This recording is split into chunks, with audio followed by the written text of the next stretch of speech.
It's Sunday. Sunday. And we made it to the show on Just time. barely. 6 p.m. Mountain Time. What's up, you guys? Hello. Welcome to Sunday. I'm Sarah, the traveling button, and this is my lovely hubby, Mr. Aw. Drunk Mantiques. Yes. Hello, everybody. I've got Skipper on the couch, and Dave's just chilling out in the back. So we're gonna have a good time tonight. Dave looks like he's like daydreaming, kind of Oh, yeah. watching the sunset over the mountains right now. He was enjoying the sun. Yeah, that's good. That's good. Hey, you guys, how are you? Hello, hello. Happy Sunday, everybody.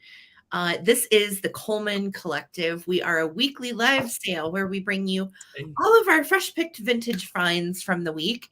And it's been a good week. So I'm super excited about what we have tonight. We have curated some really great goodies. And as always, it is great to see our gang in the chat first thing. And first things first, David. Yes. Mr. Wiener Fingers. No, these are just regular fingers. Well, guess whose birthday it is today? Oh, my goodness. I think I know. Does it start with an L and and with Into an the A? Yep. L to the S to the A. Lisa V, right? It is Lisa Viscami's birthday today, you guys. So wish Lisa a wonderful happy birthday because she is going to be our awesome bid ender tonight. And Neighbor Amy is taking a little break. She's had quite a weekend. Yes, So Lisa is here with us on her birthday. And so I want everybody to wish her a happy birthday.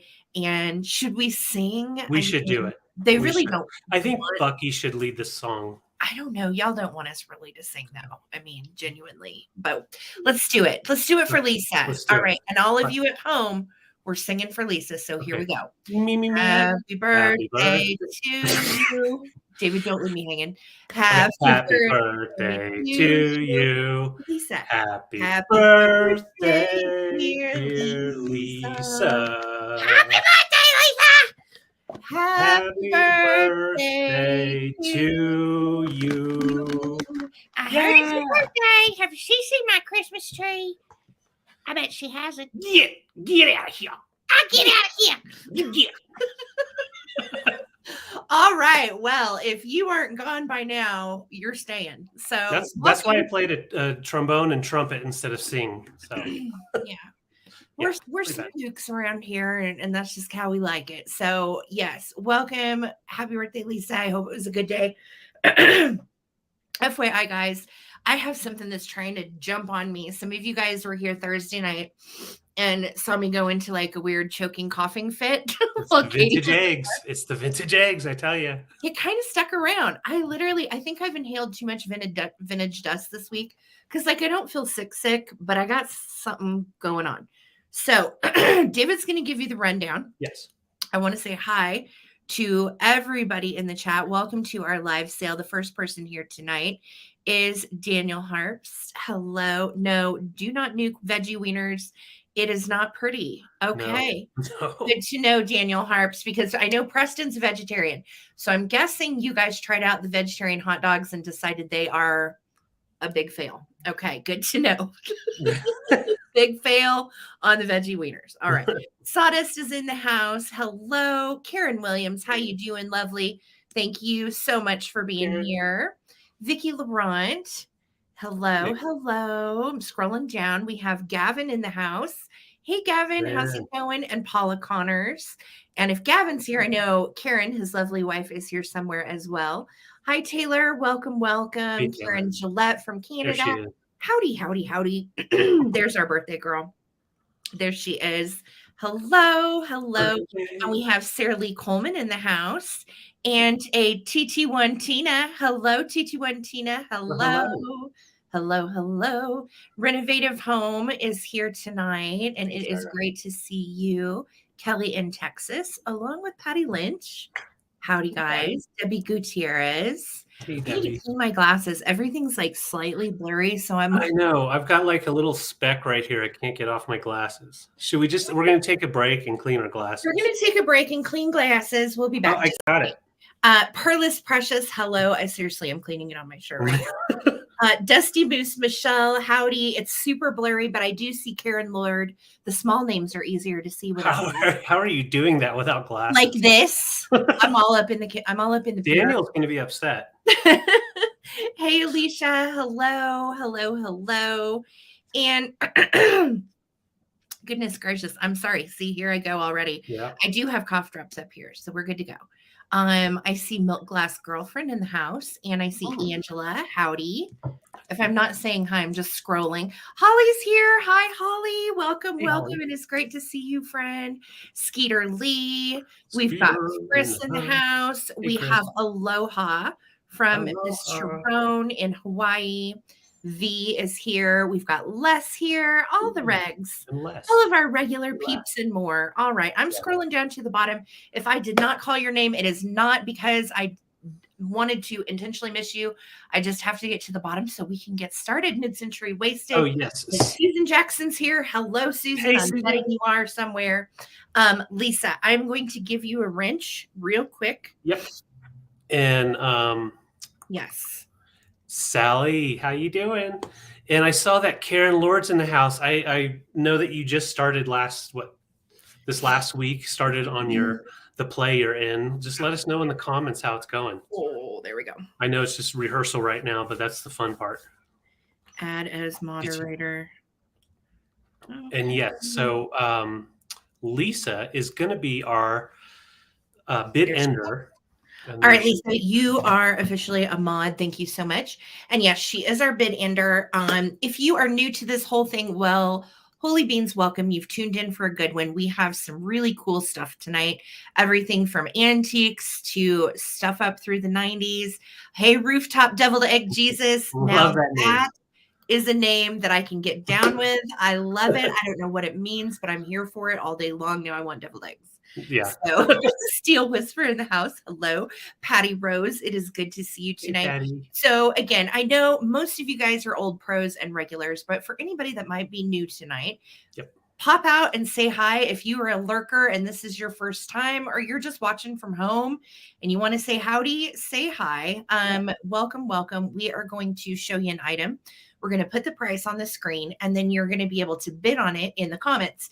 If you are unable to comment, it is because you have not created a free YouTube account. So make sure you do have a YouTube account with a username and make sure that you're in all messages or what we call live chat versus top chat, because sometimes that can slow your bids. And make sure that you email us if you want to bid your PayPal email along with your YouTube username and your zip code. And that way, hey, Brad, I love a good lurker. Good to see you. Thanks for watching. And that way we can get you invoiced. So we will be invoicing for this sale. What, David? Probably Tuesday morning. Okay, because I have a talk show. My regular talk show with Amy tomorrow on her channel at 4 p.m. We have an awesome mystery guest planned. Some of you might recognize who it is. And it's going to be a fun one. So definitely come and hang out with us tomorrow if you get a chance. So because I have that sale tomorrow, I won't actually be invoicing until Tuesday. So Tuesday will be the day. Hello, hello. It is great. Red spotty mushrooms in the house. I think we are ready to go. Again, we will be utilizing just in case during the countdown. And just in case basically is kind of like a eBay highest bid, more or less. So let's say the bid is $10. We're doing the countdown from 15 seconds and you throw in a just in case of 20. If the last highest bid, let's say got to 16, you would take it for 17, $1 over the highest bid. So watch and learn. If you have a question, don't hesitate to ask. And hey, Sister Tina, I am so glad you're watching for the first time. It is great to see you tonight. And I hope you gave Sister Lisa a big hug for her birthday. Yes. All right. So did I forget something? Oh, no. We're in Colorado. We're in Colorado and we combine because she's up there and I'm down here. Yeah, I'm upstairs. We are in the same house. We're married. So you're going to get one invoice if you purchase anything from either of us tonight. And hopefully it'll come in one box if we can get it in there. So that's how it's going to roll tonight. And again, you're going to be racing Lisa Viscami for bid ins this evening, our birthday girl. Yeah. That sounds exhausting, Alicia. We're glad you're here. Oh, yeah. So, again, if you have questions, don't hesitate to ask. And I'm going to make David go first tonight. What do you guys think? I think that's great. I just realized I got fired from telling how the sale gets run down. No, I've got the motor mouth. I've had my go-go juice. And so I'm like, That's it. See, yeah. I haven't had quite enough. I'm like right there. Yeah. So This is I our did, yum yum hey, caffeinated mushroom elixir, and we love yes. it. How you So, doing, Wordsmith? Great to see you here. And before I get started, I did want to just throw out a shameless plug. Please, if you aren't subscribed to my YouTube channel, please do tonight because I'm kind of struggling trying to get ahead and get more subs, and I'm just starting to get more content on my page. So any little sub will help. So appreciate that. yes. If you have not subscribed and you are a newbie, please hit the subscribe button for both David and I, and make sure to throw a thumbs up on this video if you would. All right. Yeah. Yes, it is a caffeinated mushroom elixir, Jimmy. It is. It's kind of weird. We call it like our old person go-go juice, and I can't remember what it's actually called, but it's made with like anti-inflammatory mushrooms, and it's got 75 milligrams of caffeine. So David and I usually split a bottle for a sale, and we're good to go. Woo! Yeah, it's all natural, but Yes, damn, it makes you you run. recognize my mushroom Culvers I've got. These are great for alcohol, but I don't have booze in them tonight, just my mushroom Not tonight. stuff. Yeah. It depends on how the sale goes. If it goes horribly, we might just add some booze in there at the end, right? No, it does not taste like mushroom. They have two different flavors of this. One's cola and one's root beer. Now, it's not quite cola or really root beer, but it's good. And, it's good when you got the aches and the pains and all that stuff. So we like it. It works.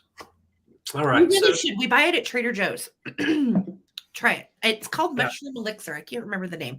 If you find a bottle downstairs, David, we'll give it a quick shout out. Yeah. All right, let's get this show rolling here, honey. I'm going to move you over. And David's going to start us out for the night. What should I start us with? You get to pick. Are you feeling frisky? What do you want to start with? Well, let's start with some good luck. How about that? Okay. Hi, Harry. Hey, Harry. And it's great seeing B in the house and everybody. So many great folks. Thank you so much for being here. Sarah, I'm going to start this off at $12. This is, we just got this last week. Just happened to find another one. It is new old stock, and it's the Good Luck, Love, and Happiness hex sign. Let me show you the back here. Just realized I got a little tag action.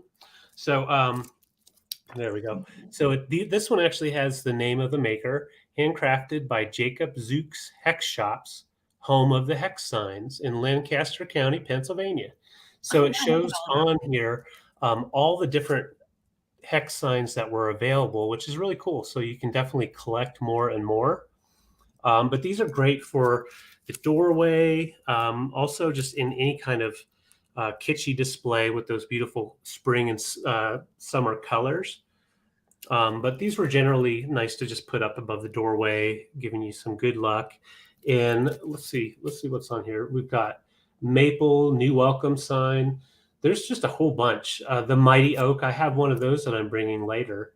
There's just the bird on it is the distal fink. It's the distal fink. Yes. Others. And I love that you do have the little shamrocks, because that would be cute. Also, like if you wanted to put it into your, I was going to say 4th of July. Where am I? No, if you wanted to put it into your St. Patrick's Day display. True. Yeah. True. Cute, absolutely. Cute. And it is new old stock. So if you wanted to keep it in there, it does display pretty nice, but it does have the original price tag on the front. So you could always take the wrapping off if you wanted to hang it up. So Linda, thank you so much. I see your bid, and I'm just gonna give you measurements. It's right at 8-inch diameter and a real thin on that nice like particle type of board, and very smooth. And once again, new old stock. David, it has the price tag on the front. See it? Yeah. Yeah. That's what I was pointing out. It's got that right on the front. I know. And then right there, it's got his name. So I'm going to go ahead and count down. Thank you so much. 15, 14, 13, 12, 11, 10, 9, 8, 7, 6, 5, 4, 3, 2, one bid end. Yeah, you're right, wordsmith. They are legit and very beloved, and we find some of them around here quite often. And I think the reason is because we're a military town, and when you travel to different parts of the country, you find different things that are more common in those areas, and so they end up traveling all around just because they are such a great addition to a house. Oh, Lisa, you're fast. Okay, Linda, you did not need your just in case for $12. This is yours. Thank you. Thank you so much. And thank you, Lisa, for the bid in. Daniel, I don't purposely dress for my backdrop, but it is a bonus when it works out like a matchy thing. This is a headband I got at an estate sale. No, Lisa, you're good. So it doesn't really match, but the rest has got it. It does kind of match, doesn't it? Well, we'll take it. We'll take it. All right. I'm trying to think about where I want to start. I'm going to start with these little birdies here. And they are very, very sweet. This is a fresh find from the week, and they are made by Gobel. I'm going to start these, and I'm selling them as a pair. I'm going to start these at 18, and they are very, very sweet. As most of you know, Gobel is a European company. These are actually marked West Germany, so it is pre-Berlin Wall. I believe these were made in the 70s based on everything that I have found, but they are very, very great. They don't have any chips or cracks. They are a wonderful ceramic, and the little birds if you sit them just like this, they sit kind of facing each other, and one is looking down and one is facing up. Now, I tried to figure out maybe kind of what kind of birds these are, and I came up with a wood thrush and something. I don't know. I don't know what kind of birds they are. I am not an ornithology major, but if you happen to know what kind of birds they are, definitely put it in the chat because I think they're sweet. And going into spring, I think they're a great little pair. Now, they are 4.5 inches long, so they are good sized. And they don't, again, have any chips, cracks, or issues. Made in Germany, very, very sweet. And this is going to be for both of them. So I want them to find their home together. I feel like they got to stay together all these years. They should still stay together. And let me get my little balancing board like David does. And I'll show you how they're really cute. No. Yes. Aren't they sweet? Yeah, they look so realistic. Yeah, Gobel did a great job with all their ceramics. I love their kitschy bunnies for Easter too. Sparrows. Okay, that makes sense, Vicky. Yeah, that would make sense. I thought maybe they were swallows at one point, but the tail wasn't long enough. All right, I'm going to start a countdown, guys. Here we go. Maybe a wren, perhaps. 15, 14, 13, 12, 11, 10, 9, 8, 7, 6, 5, 4, 3, 2, 1. And for those of you that are Gobel collectors, they are CV72 and CV75 are their model numbers, or make numbers rather. Thank you guys so much for your bids. Okay, sparrows. Thank you, Egg Jesus. I wondered. This was not for sure. I love that you said thank you, Egg Jesus. Egg Jesus. Put your hand up like everybody in the chat knew what I meant. Okay, there is my bid in from Lisa. Thank you so much, Lisa. Trina Hansen, these are going to you for 22. No, Angela Easterwood had 23. My bad. I apologize. Angela Easterwood, they're coming to you for 23. Congratulations. They are super sweet. I can't talk yet. I liked it. That was funny. 23. Elixir. Yeah. 23. All right. I'm going to bring up some clear glass. Went down the rabbit hole with Karen Williams. She's in the house. Thank you so much for your help. So found this marked 2 different markings. I'm starting this off at $18, Sarah. So one marking said that it was Ellie Smith. And, because they did redo the old American earlier American pressed glass molds. I'm not laughing at you. I'm struggling over here. Sorry. No, you're good. And then, but the other possibility is imperial glass. So there's no markings on the bottom. Sometimes it'll have something like nut cut or something like that. Did you say nut cut? Yeah, nut cup. Seriously, I saw that online. I was like, what is nut cut? But cut or cup? Cut. Nut cut. Okie dokie. I have no idea. Oh, no. They did weird things back in the day. So but it's a beautiful piece. It definitely is high quality, and it's either L.A. Smith or Imperial.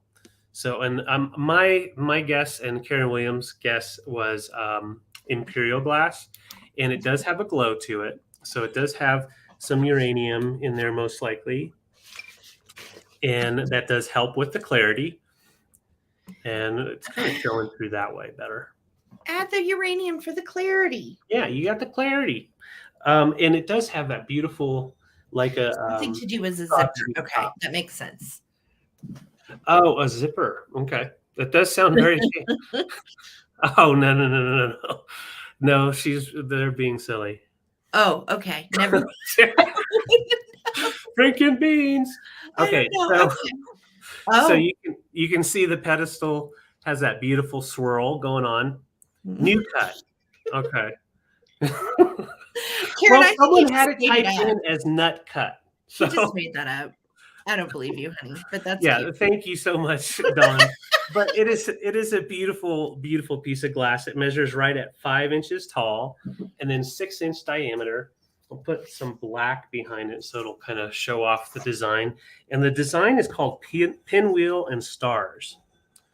So Pinwheel and Stars. How that spins around, and then the rest is just like starry.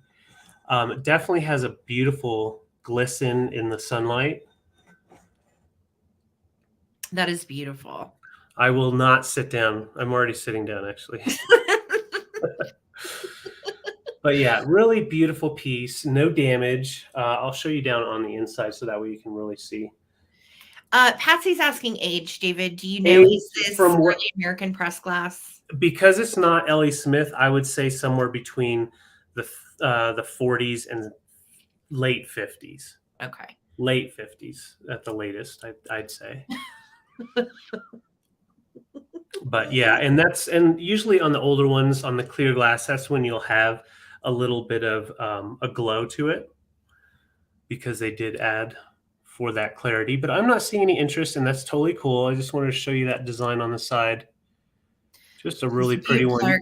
Yeah, you can use it year round. Just fill it with whatever you want it to have for whatever season it is or whatever color you're trying to put into your house. So I'll bring it back for the recap, though.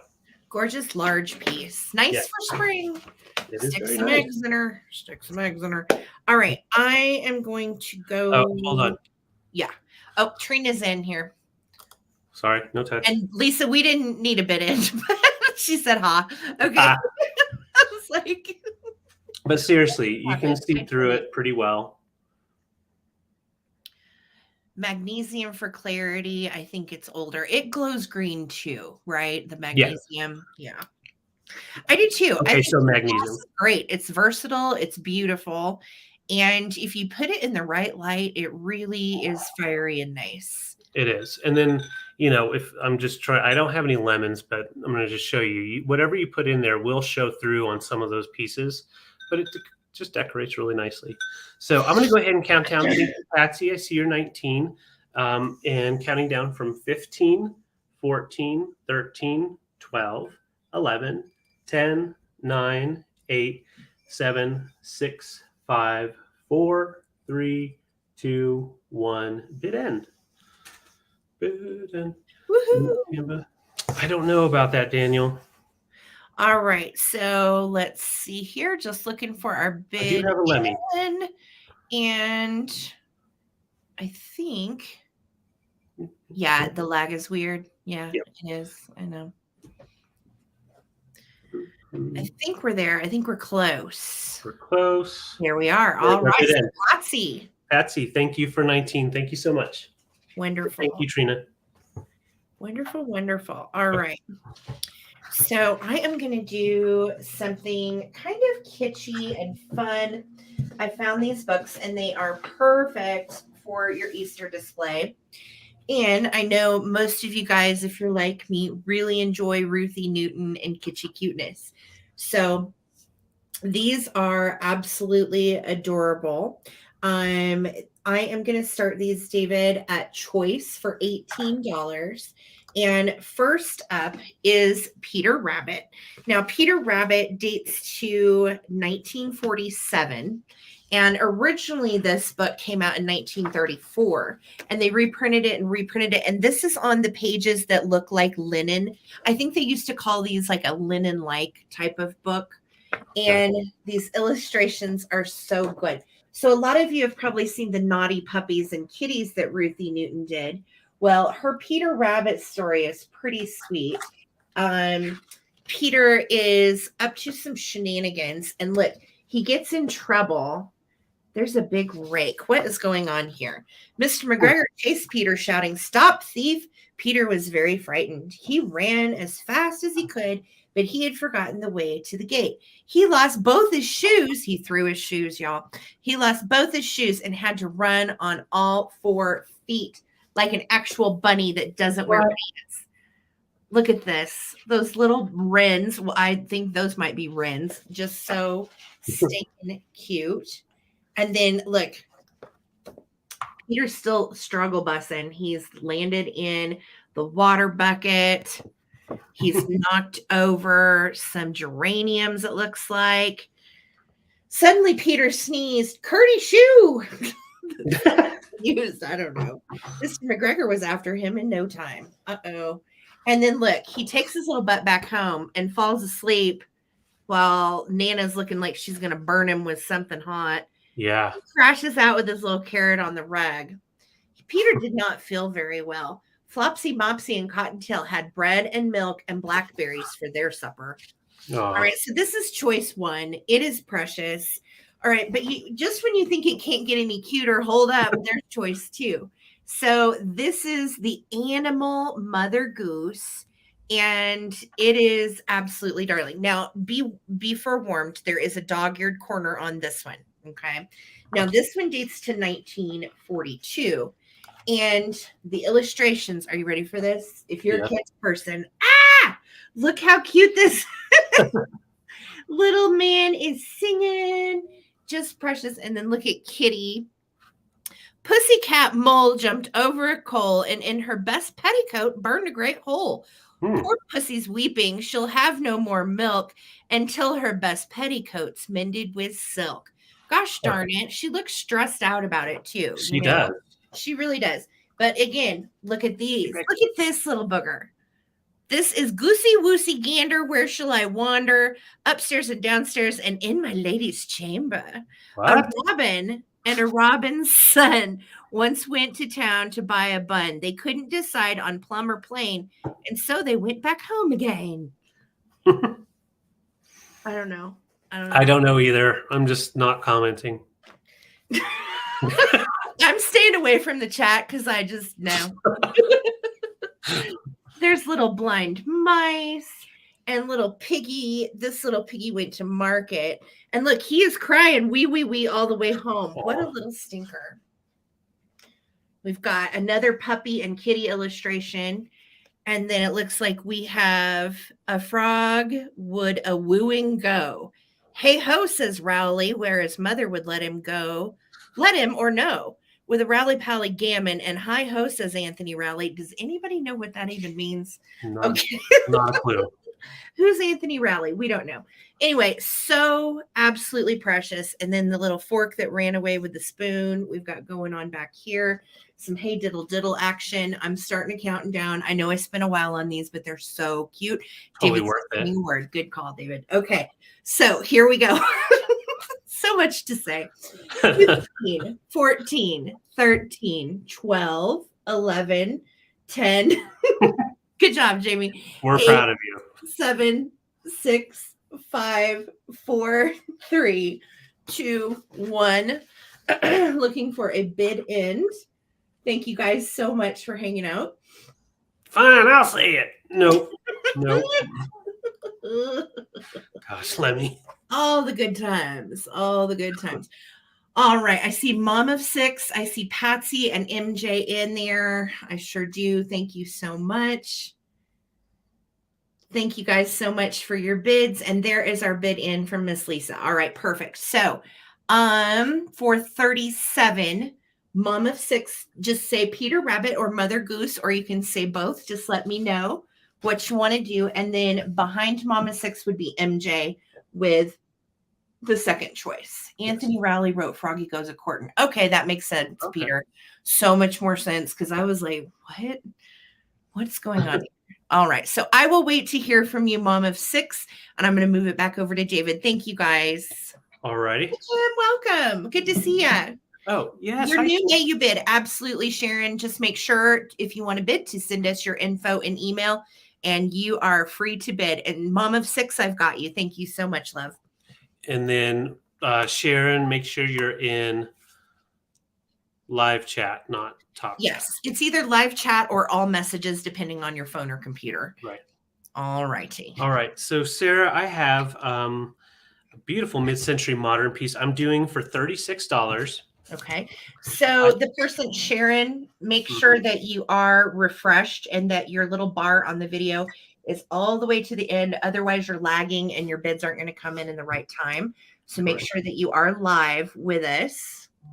And go ahead, David. I'm sorry. Yep. Starting at 36. You are good. Yeah. Starting at 36. This is a beautiful, large carafe, pottery craft, actually stoneware. So I'm going to take the lid off just so we have no problems. So I had never heard of this brand personally. So I learned a little bit today looking this one up, if it'll focus. So you have the maple leaf there and then the USA. This is made in Monmouth, Pennsylvania. And, oh, no, I'm sorry, Monmouth, Illinois. And the maple leaf is there because they consider that town Maple City. Yeah, the maple leaf. They consider it like the Maple City because of all the beautiful maple trees there. So that's why they use that stamp on the bottom. This is beautiful, no damage at all, stoneware with the brown speckle. And I'm just going to show you from the top. The top has no damage issues at all. It measures right at 11.5 inches tall. And I'm going to show you the bottom here. This is one of the more popular pieces made by, and if I hope I'm saying it right, Monmouth, M-O-N, mouth. Anyways, this is one of their more popular ones. They also ended up making a lot of Crocs. So the Crocs are a little bit more of their well-known pieces that people are collecting, but this is one of the few really cool designs that they made that is really highly sought after. So I was super excited to find it, and it's just a beautiful piece. Love the tones of brown, and then you've got that beautiful speckling, and just enough lines to give you some texture, but also to give you the different tones. So, hi, Tracy. Oh, this is right up your alley, Tracy. So this was made in Illinois, and yeah, they're also known as they're called Western stoneware. So Western bought Monmouth a long time ago. I have never heard of either one of these brands, so this is totally new to me. And what I found out was it's American company that started in 1894. Whoa. And shortly after it turned into the 1900s, they were bought out by Western Stoneware, Pottery Company or something like that. I can't remember the exact name. But yeah, Dave's snoring back there. He's bored. He doesn't like work. So you'll have 3 or 4 different types of markings. You'll have the maple leaf, or you'll have the maple leaf with Western in the middle. And then there's a couple of other markings. So it's definitely worth a Google and worth looking into, because there's some unique pieces that are very valuable that you wouldn't think are. That's interesting, Susan. Like, I really, literally, this is the first time I've heard of it, and I love the mid-century look to it. It's a gorgeous piece. Yeah, really cool. Yeah, it really is. And it's definitely usable. It's super clean. I don't think it's ever been used. And you can see on the lid, there's no cracks or anything. Just beautiful stoneware. With the USA stamp on the bottom with the maple leaf. So really cool. And it is an older version because with the maple leaf, just the maple leaf, those tend to be more in the 50s. The newer ones will have Western in the middle of the maple leaf. Interesting. Well, now we know a new brand to look for. That's cool. Yeah. All right. I'm going to go ahead and count down. Thank you guys so much for your interest. We're going to count down from 15, 14, 13, 12, 11, 10, 9, 8, 7, 6, 5, 4, 3, 2, 1. That Did looks it. nice. I like that Looks actually. pretty. Yeah, the little string of pearls. That's cute.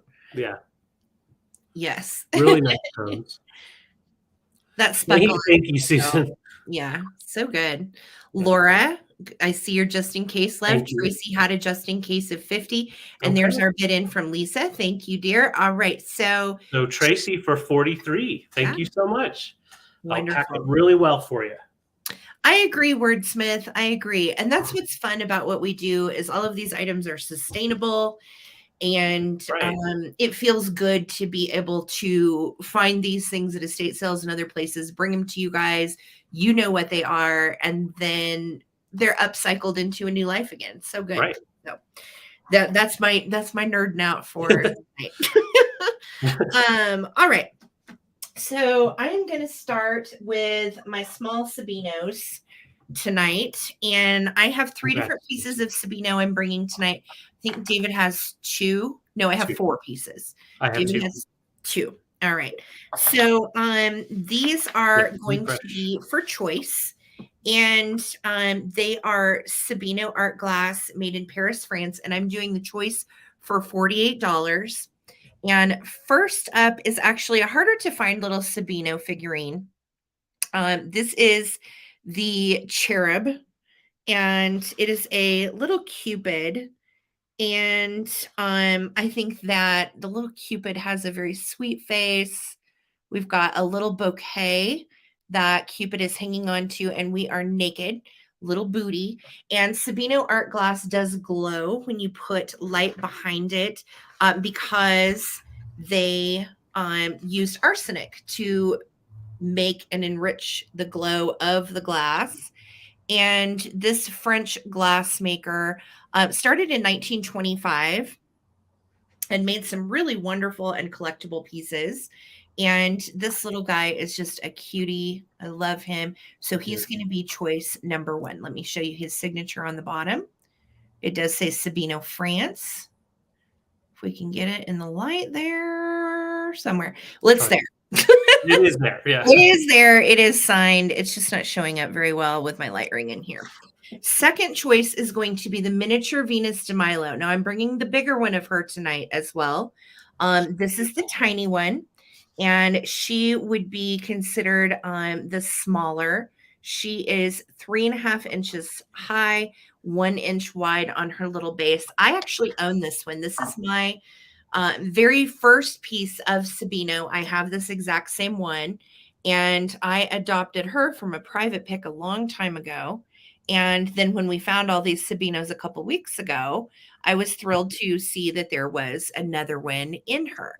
Yeah. So these are wildly collectible, very, very pretty, and wonderful for your collection. If you're an art glass lover, Sabino glass is some of the finest, along with Lalique. I do have a piece of Lalique I'm bringing tonight as well. Yes. Fantastic. And just so, so cute. So the Venus de Milo, as many of you know, is actually in the Louvre in Paris. And I have actually gotten to see her back in my 20s. I got to go to France. It was wonderful. And she's enormous. She is quite enormous. And she has her arms chopped off because of the war that led up to all of the Greek statues and statuettes getting their arms and wings cut off, which was a part of history, if you are familiar with all of that. So this is going to be choice on Venus de Milo or the little Cupid friend.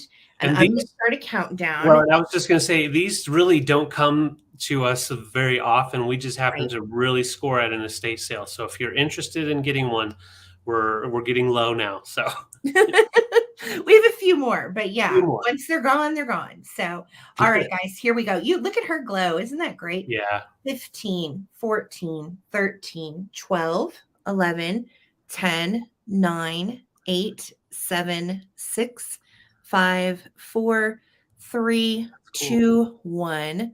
looking for a bid end. These are so beautiful. Alicia And has again, a little. display these in the sun because look at that fiery glow. Yeah. Just stunning. And they are opalescent. They are made of glass. This is French art glass by Maurizio Sabino. Cheers. Harry, I see you're just in case of 75. Thanks so much. And there's my bid in from Lisa. So Harry, let me know if you would like Cupid or Venus de Milo, or of course you can take them both. So thank you so much for your bids. Yes. And honey, we are back over to you. Okay. Harry wants both. Smart. You Harry got got it, a good Harry. deal. Thank you so much. Awesome. Congrats, Harry. Wonderful. Those are such good ones. All right. So, Sarah, I have a choice here. And they're actually, I would call them almost, well, they're not identical because they're blown glass. So I was about to say a no-no. So I have two blown glass birds. They are like brothers. And I'm doing them for choice. Okay. And I'm doing them for $18, which is a heck of a deal. I'm going to show this up real close. These are Swedish. In fact, let me show you. Now, this one does not have a sticker. Both of their beaks are great condition until I break them. So here is the sticker on this one, and they are identical as far as the way they're made, and they came from the same place. So they're definitely the same one, same maker. But there it is, Grana, and that's actually Glassbrook also. But Grana full lead. So these are full lead birds, which makes them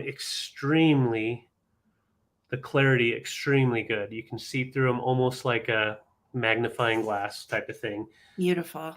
I love this, the Glassbrook items for the reason that their little bills and the way that they pinch the little eye on them, they're actually cute for glass. I love the long bill that sticks out. Definitely, they look great with your bluebirds of happiness and other birds, but they have their specific, like their own style. The head is just a little bit bigger than others, and then the pinch is a little bit more extreme, and then the bill just sticks out. I just absolutely love these. They do have a nice shiny bottom, and I'm just going to show you how they sit. So they sit to where they're kind of perked up, so kind of aware of what's going on around them. Darling. And I'm going to show you the second one. Now the winner, because these are pretty much identical, you'll see that this one's a little bit shorter. This one has a sticker. So taller with a sticker, shorter with no sticker. So those are going to be the choices. And I'm going to go ahead and count down, but I'm going to give you size first. There we go. That shows the style. Really nice. They're darling. Really beautiful. Lead crystal, 100% lead. And they are 2.5 inches. They've named him Tudor yet. No, not Tudor. Tudor? They named him Tater. Pecker and Snorter, I saw. Pecker and Snoots. All right, whatever works. Okay. Tudor, get over here. Tudor. No, that's not his name. I really feel like we should get that cowboy hat off Lemmy. He's getting really out of hand. Thank you, Nancy, for your bid. And I'm going to go ahead and count down. We have 2 available, and the one will have its sticker, and this other one does not. But wait a minute. No, that's my face. For a second, I was like, that's my sticker. What's happening? So here we go. Julie, I see you're 20. Thank you so much. Get my head out of there. 15, 14, 13, 12, 11, 10, 9. They do not glow. 9, 8, 7, 6, 5, 4, 3, 2, 1. Bid end. And I think like 100% lead crystal, I don't think they would glow. I don't know much about. I don't think crystal glows like glass because of the materials used to clarify the glass. Crystal, they didn't need that extra clarity because crystal's like fancy. Nancy has a just in case of 26. Mom of 6 has a just in case of 32. And there is our bid in from Lisa. Thank you so much. Thank you guys so much. Mom of 6, if you just let me know. I'm sure you want the sticker one. I'm trying to get it. There we go. So a little bit larger with the sticker. and then the little bit smaller with no sticker, or you can do both for 27 each. And then Nancy at 26, you'll be back up. So we'll see what Mom of 6 says. All right. Oh, Yes, little now we done. dance. Now we All done. right. Cute. All right. So I'll just watch the comments then. Okay, perfect. Let's see here, guys. I am going Okay. to go ahead. So Mom of 6, I got you the one with the sticker, and Nancy Winslow then, if you want this one for 26, just let me know in the comments. And then if Nancy passes. Okay. Nancy says yes. Thank you so much. Perfect. Thank you guys. All right, good deal. Okay, so next I am going to go into this gorgeous thing, and I'm very excited to be able to have a piece of Fire King tulip to bring you. Now, a lot of you guys know Fire King as a mid-century kitchen brand, and this is the largest of the Fire King tulip bowls. So these are very, very collectible. We have the design on both sides, which is great. These designs are fired on, which means basically that they do not fare well in the dishwasher. And to find a bowl like this that is in this good a shape is kind of rare. So I'm going to start this one at 60, David, because the shape is so, so nice.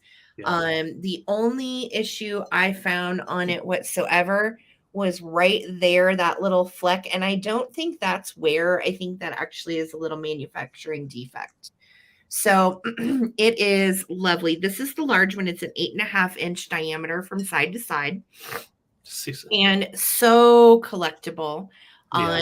This is something actually I used to own. I sold my set a while back, and I actually got to find another one. So I'll show you on the bottom where there is marked Fire King ovenware. Yep.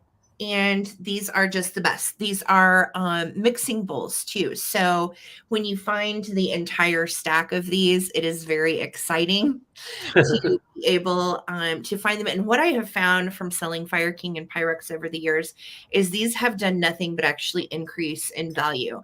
This is one of the most desirable Fire King patterns out there. And it is just beautiful for spring. I love that you've got your primary colors of the red, yellow, greens, blues. It's just yummy. It is. It's a really good one. It is in very nice condition. I do too, Linda. I do too. I know I used to own this set.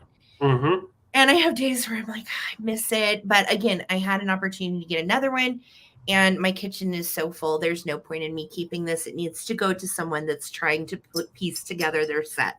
Yeah. So Annette is in at 60. Thank you. I know the steep angle is great, right? Wordsmith, that is so good. Such a great pattern. And I believe this pattern did come out in the 50s. So this would be a legit mid-century piece. And again, if you are a Fire King collector, you know how wonderful these are. So, hey, Les, welcome, welcome. All right, I'm going to start a countdown, guys. We are at 60, looking for 61 or more. Typically, this bowl goes for 75 to 90. Yep. So we are at a good deal for Annette. Here we go. 15, 14, 13, 12, 11, 10, 9, 8, 7, 6, 5, 4, 3, 2, and 1. Looking for a bid end on the iconic Fire King Tulip Bowl. Trina, I see your bid. Thank you so much. Paula, I see a bunch of symbols. And Annette, I see. Like, oh my gosh. I know. I was like, I don't know what happened to Paula, but she's got some symbols going on. That's me when I'm trying to bid for you. I'm like, gosh. Trina, I see your just in case bid. Thank you so much. And there's my bid in from Lisa. All right. So for 69, Trina Hansen, congratulations. It's a stunner. I hope you love it. That was epic. That was beautiful, babe. Yay, thank you so much. And it's so weird for me seeing her sell that because legit, we used to have one for so long. Yeah. And finally we sold it and then she found another one. So that's usually how things like that goes. I know. Now I'll probably never find another one ever, ever, ever. Right. Sarah, I'm going to start this off at 36. this little baby is a beaut, okay? But before we get into it, I just want to show you, this is a manufacturing, I wouldn't call it even an issue, just a flaw. If we can get it to focus. It was a bubble, most likely, of the glaze that popped off. So this, I wouldn't even mess with it. I would just leave it there as is. It's a beautiful mid-century modern style vase done in the 70s. And I'm going to show you, we had a fun time, Sarah and I did, trying to figure this out. So we saw craft, right? You can see craft in there, but we couldn't quite see what that was. So we were thinking, well, maybe Treasure Craft did this. It is not by Treasure Craft. It's by Pottery Craft and by Robert Maxwell of California Pottery. So Robert Maxwell of California Pottery, he was really well known for some of his beautiful styles with this drip glaze, because he wouldn't just do like the drip glaze. He would do a brush stroke and then the drip glaze in there. So when you get up close on it, you can see multiple styles going on there. So it kind of takes that mid-century modern style from the 50s and 60s and pulls it in with a little bit more of a modern look to it, while still embracing like the style of the old pottery from California Pottery. So a beautiful vase. Most of his stuff goes for twice this price. It does have some little feet that someone put on there, or they may have been the original. So it won't scratch up your table, but it's just a beautiful bowl, or a vase with a, you could put a tulip in there. You could, did I win the tulip bowl? Sorry, yes. I'm looking at the comments. And you're fine, honey. I got it. Keep going. Yeah, you're good. Beautiful colors. You can see the whites, blues, browns, and tans, and all the brush marks that go through just really add to it. Definitely. This is spectacular. David, so Pottery Craft was part of Treasure Craft Catworm set. So that is fascinating, because I know they worked with lots of designers. So I guess Maxwell then. Yes. David, era-wise, is this, you probably said, but I missed it. Early 70s. Early 70s on this piece. Maxwell, he, during the 70s, he did a lot of work for different companies because he was so well known with some of his techniques. He even worked with one in the 90s. I can't remember the name. I should have wrote it down. But it was an interesting story. So if you get a chance, look up Maxwell of California Pottery. He makes some stunning stuff. He did some lamps. So they took his work, his style, and then he made lamps for a company here in the U.S. He kind of put his mark on multiple brands. So anytime you can find something of his, it's definitely worth a keep. Heck yeah. That's awesome. It measures right at, oh my God, I didn't measure it. I was too excited looking it up because it's so cool. So right at 8¼ inches tall. Nice. So yeah. Beautiful piece. Pottery Craft. I love when we find original pottery. That's exciting. Yeah, that's cool. Yeah, it totally is. And once again, we've got the stamp right here with the C. It's just really hard to see it. But Pottery Craft, Treasure Craft by Maxwell. So I'm going to count down. Tracy's at 40. Thank you so much. Just a beautiful color. 15, 14, 13, 12, 11, 10, 9, 8, 7, 6, 5, 4, 3, 2, 1. Bid in. Sorry, I'm just laughing at Dave back here. I know. What is he dreaming? I don't know, but he's so relaxed. I'm just glad he has pants on. I know. He does have his pants on. We're so glad. We are just all right, so Tracy, glad. I see you're just in case of 50, and Becky, I saw you're 42, and Lori, you're 61, gets it for 51. Awesome. Thank you guys so much. Congratulations. Nice pickup. I love that. Love it, love it, love it. All right. You know what? Let's go ahead and do some interesting pieces that I am excited to bring to you. This was new to me, so I rabbit holed. I did. I went down the rabbit hole. And I was quite excited about these finds. Now, these are going to be for choice, and they are made by Royal Crown Derby. This was a new brand I was not familiar with. And I looked at this thinking, gosh, it reminds me kind of the blue and white heron figurines and that style. But this is gold gilting. And Royal Crown Derby was quite a big deal. It is one of the premier English bone china makers out there that is still in production to this day. And this particular company started in 1750. Now, this guy is the cockerel. Okay. This is 22 karat gold gilt. And this is dates to 1994 in an Imari style that has all of this beautiful design all the way around on him. And David, choice on these, I'm starting them at 38 for choice. Okay. I have 2. Okay. Such a cool piece. And I love the styling on these. Now, they are very, very ornate and fancy paperweights. And they have these stoppers on the bottom. So you can actually take their stopper out, fill them with sand or another material. So they will be weighted. Yes, they are very highly collectible and they are very expensive. And again, I did not know a lot about them, but I thought they were beautiful. And I picked them up at this last estate sale we went to this last week. Just absolutely gorgeous. And then I went down the Royal Crown Derby, rabbit hole, if you will. So you can see the original stopper. You can see the E and Z marking. You can see the LX, which means 60. And they did number their pieces. So that is actually what that stands for. This is choice 1. Okay. Choice number 2 is a kingfisher bird from 1995. Oh, cool. The other one was from 1994. And this is also Royal Crown Derby. And look at the stunning and ornate feathers on this guy. Really, really beautiful.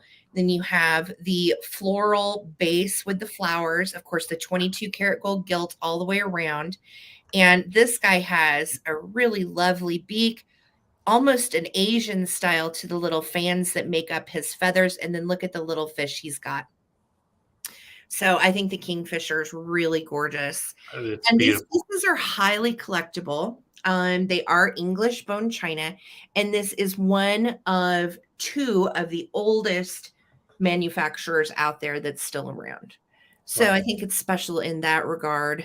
And definitely take a look at their pieces of Royal Crown Derby. There are many, many ornate little animals that they have made. And again, like I said, I think it would display beautifully if you collect heron. I feel like these are just almost made to go with those as well. I love these. Like, I was shocked that they weren't like brass or gold included. Like they look so hefty. Let me show you the Royal Crown Derby little sign again. And again, you can see LIX on this one, which stands for 59. So this is 59 and this is 60.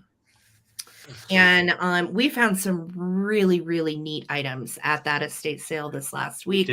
And we're quite thrilled about it. And again, Royal Crown Derby was new to me. And if it's new to you, well, we all just learned something, right? So I'm going to start a countdown. I see all of your bids. Thank you. They do, Lisa, kind of remind me of Cloisonne. They very much do. And these are both paperweights, both with their original stoppers. Okay. Yes, highly valuable, very valuable. If you Google what these are worth and some other pieces of Royal Crown Derby, they are collectible and valuable and very special. So bone china from the United Kingdom. Here we go. 15, 14, 13, 12, 11, 10, 9, 8, 7, 6, 5, 4, 3, 2, 1. Looking for a bid end. They are kind of an Art Deco revival style as well. Which I really enjoy. Look at the details on the cockerel's tail. So this one, again, technical name is the cockerel, and this one is the kingfisher. This one's from 94. This one is from 95. All right, Patsy, I see you're just in case. Thank you so much. Lisa, I see the bid end. Noel Padilla, your 79 came in after the bid end. So Patsy for 64, you are going to have first choice. Let me know if you would like the Kingfisher or the Rooster, or you can take both. And then Mary Beth, you would have second choice at 63. And then Diane, stay tuned because you might get a chance at 57 if somebody chooses to pass. So Patsy, I will hang out and wait to see if you would like the Kingfisher or the cockerel. Yeah, thank you, Alicia. I know, I was so excited. Yeah. I feel like they're very fancy. They're very fancy English pretties. All right. So I will wait to hear from you, Patsy, if you want to let me know. Hold on for a second. And then Mary Beth, and then Diane. All right. I'm going to go ahead and move you over, David, and we'll just wait. Sure? Yeah, go ahead. Okay. Okay, guys, I'm going to bring this out here. I've got a fish, a beautiful fish, and I'm going to start this baby off at $36. Patsy wants both. You got it, So Patsy. I'm going to do this so at much. $36. He measures right at 11 and a half inches long. No, 11 inches long. Sorry. So looking at the wrong spot. So Cute Fluff, I see you're 36. He is from the 90s. He is Crystal d'Arcs. So French lead, beautiful crystal with 24% lead. Sorry. Mom of 6, I see you're 40. Thank you so much. He is amazing. Yeah, you could definitely stick. Dusty, you are right on the same page as me. So yeah, he is a cool fish. He balances nicely too. Let me get my board out. Let me get my board. You would think we were prepared. All right, here we go. So I'll show you how he balances on the board. There we go. So he kind of just rocks back and forth a little bit. He's awesome. He is so awesome. No issues at all. And I don't know. I just think he's cool. So let me show you what he looks like with a wiener in his mouth. Yep. Oh my heavens! Like it's so kind of like noodling. Definitely a one wiener guy. I love it. Yeah, okay. it's like noodling, you know. Yes, and then you put your hand in the fish hole, and then you pull the fish out. I got him. Yeah, I can't do anything serious for too long. Sorry, guys. But yeah, I love the blue. The blue is outstanding. You can see the clear, how the blue kind of molds right into the blue, into the clear, and just a huge fin on the back. So once again, measures 11 inches, beautiful crystal, and it's a fish. He is gorgeous. You can just put whatever you want in the mouth. I don't know what you would do with it. Like you could put plant, like an air plant coming out, whatever you want. Yeah. Okay, I'm going to go ahead and count down. Let's put white behind it. So right now, Cute Fluff is in at 46. Appreciate you so much. And here we go. You can see that blend on the mouth too. Pretty cool. Oh, that is gorgeous. How it kind of ombres down. Yeah. Patsy, it's Crystal d'Arcs. So it's crystal with 24% lead. Early 90s. It's a beautiful piece. Yeah, beautiful piece. David was so excited to find this, you guys. Legit, he was like, "Oh my gosh!" Oh yeah. I got a fish. Yeah, the last sale we had, I was just talking about how I wanted to find a trout. And he has like that look of a trout. Of course, he's blue, so I have no idea. Here we go. 15, wee. 15, 14, 13, 12, 11, 10, 9, 8, 7, 6, 5, 4, 3, 2, 1. Bid end. Yeah. Oh, no. Don't get me. No. Oh, no. Put him in there. Got him. I want him to go to the belly of the whale. His arms up. Now he's in there. He's in the belly of the fish. Oh, my gosh. Yes. He's fun to play with. I'm here for it. He's like, I'm out. All right.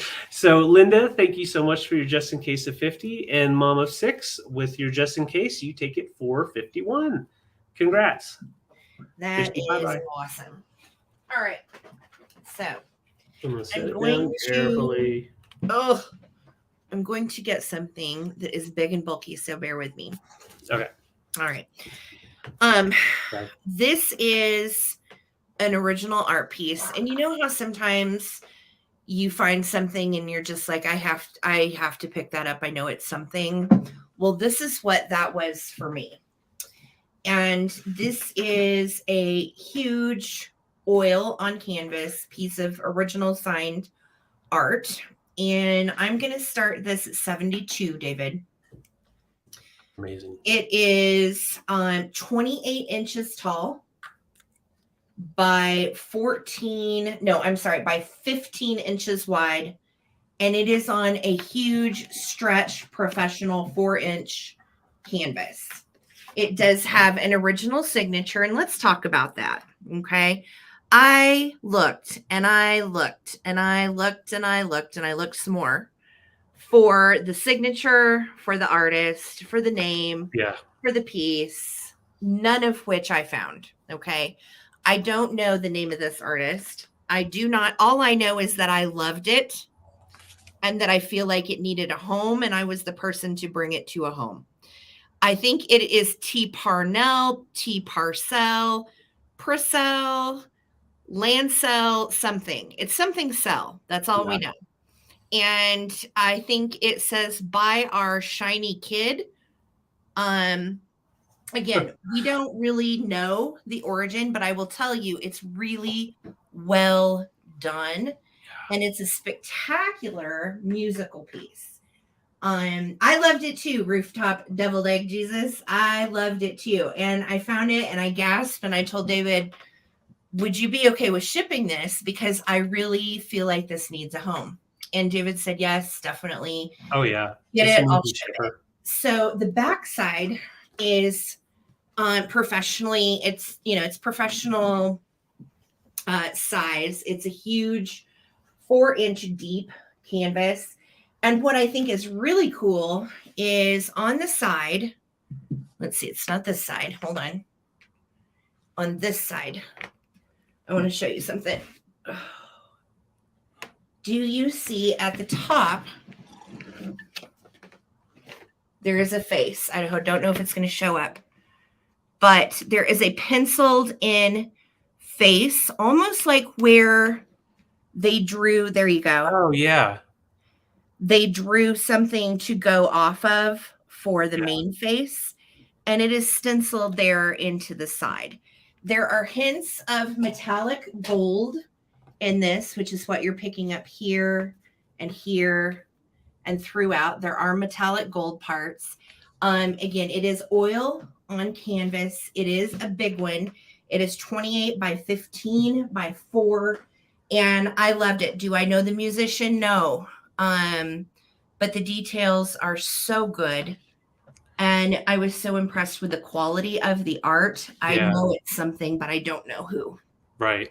This would be so amazing if you have a vinyl collection or just a sitting room with like a lot of retro stuff going on, some old concerts. It makes me think of, like we were talking about, the old concerts that we used to go to and that we still go to. Just so amazing. And that's a hand done wrapping. Like the artist did it himself with the wood and all that. It's not like a pre-made canvas. No, it's original art. This is an original. This is not just a Hobby Lobby piece that you find stretched, at Target or what have you. This is an original signed piece. Very cool. I loved it, and I just felt like somebody needed to have it. It's very rockabilly. Great pinup style. If you are into pinups, I think that would also be fantastic. Yes, Tim, total rockabilly. Exactly. Yep. That was my thoughts. I was like, I know that I can find a home for this. Someone needs this. And the texture into the canvas from the oil paint is really nice. It's beautiful. Yeah. So again, I don't know a lot about it. All I know is that I love it. I can't make out the signature, nor can I make out the artist, but I felt like it was really an excellent piece that needs a home. So it really is. There is no interest. That is okay. We may end up keeping it, which I would not be mad about. Right. So 70 talked about it. Is what I'm asking. Again, it's huge. It's on a 4-inch wide canvas. 4 inches. And there is the face sketched onto the side. And you can see it's got a cigarette. I think they were trying to decide how to do the mouth. Yeah. Isn't that cool? That is cool. All right, guys. So again, I don't see any interest. I love stuff like this. I hope that someone decides that they want this. I'll bring it back for the recap. Otherwise, we're probably going to keep it. I mean, we could throw it on eBay, but I really want to keep it if it doesn't sell. I know. Either way. It's very unique. Nice. Okay, guys, I'm going to go ahead and bring these guys. I have my Sabino pieces. I'm excited to bring. Sarah, I forgot to grab a little glowy lamp. My bad. You're okay. No worries. All right. But see, actually, that's perfect, honey. Kind of picks up a little bit. So I'm doing these for choice for $48. And once again, these are Sabino, made in France. Very, very beautiful pieces with a very unique style and coloring to them. Beautiful glass. So this is the Swan, and it measures right at 1.5 inches tall, and pretty much the same in length, pretty much cubed. So beautiful colors on that. Oh, wow. Yeah, it just has amazing colors. Sign on the bottom, Sabino, France. And then the second of the choices is perfect for spring. What do you think? We've got the bunny, and you can see once you have that light coming through, glows with that nice yellowish tone, nice earth tones, but he's got a cute little face. Perfect time for bunnies because Easter's around the corner. And he's got his little bunny tail right there sticking up. You can feel Look it. how he glows. Such a peachy, yummy opal fire in these. They really are. So cute. Yeah, there we go. You thought it was a turkey at first. It reminds me of the Gloria Vanderbilt swan. Do you remember the jeans and everything? Oh, yeah. Mm-hmm. Get my head out of there. There we go. Looks like the Gloria Vanderbilt swan. Very designer. Very designer. And he is 1.5 inches, and then the rabbit is right at 1 3/4 inches long. So he's a little bit longer, a little bit shorter, but they look really good together or separate. And great miniatures because, like, I don't know about you guys, but there are so many different things that you can collect out there. But I love miniatures. I love mixing up all the different styles of miniatures together on a miniature shelf. So these are great for that type of thing. Yeah, turkey swan, rabbit hare. There you go. So, Diane, I see you in at 55. And Patsy and Harry, I saw you both. So I'm going to go ahead and count down. Right now, we're at 55 with Diane, and Patsy, your 55 is after that. Just wanted you to be aware. And here we go. 15, 14, 13, 12, 11, 10, 9, 8, 7, 6, 5, 4, 3, 2, 1. And bid end. Yes, a twan or a cirky, either way. Yes. Indeed. But springy and cute. I mean, and so collectible again. I know if you're just starting your Sabino collection or you've been collecting for a while, these are great ones to add to the mix. They really are. All right, Antiques for you. How you doing? I see your 58 and Patsy M. I see your just in case of 98, and there's our bid end. So Patsy for 59, let me know if you want the swan, turkey duck, or if you would like the rabbit, Speedy Gonzalez. Or you can do both. And then right after that is Antiques for you. So you're going to be right there. We'll see what Patsy chooses. And then if Antiques for you does choose to pass on anything after Patsy, then Diane SV would be next. Yep. What does the rabbit say? Look at that little guy just glowing. I love that. That is really how they look in the sun. Mm-hmm. It is. So beautiful. Look like little opals. They're coming to get you. All right. So I'm going to put my arms down. All right. So Patsy, let me know. Lori. Patsy wants the swan. And Antiques for you. Let me know if you would like the little bunny. And if not, you can say pass. Awesome. And then after that, I believe was Diane. Yes. Okay. So we'll just wait and see here. It is a hard choice. I agree. But Patsy, I got you for your swan, and I'll get that for you. And Antiques for you. I got you for your bunny. Thank you guys Perfect. so much. Thank you guys. All right. So along with my Royal Crown Derby find in the same house this last week, I stumbled upon a piece of Lalique crystal from Paris, France. And I told David, I was like, I just got a piece of Lalique. And if you know what Lalique is, well, you know what this is. Yeah. So, okay. So for those that may not, David, I'm going to start this at 100. Lalique is a French glass maker. They also did a lot of things in crystal. And it was founded by René Lalique in 1888. So it's a very old, established French glass and crystal company. They produced everything from art glass to perfume bottles to vases and even like hood ornaments at one point.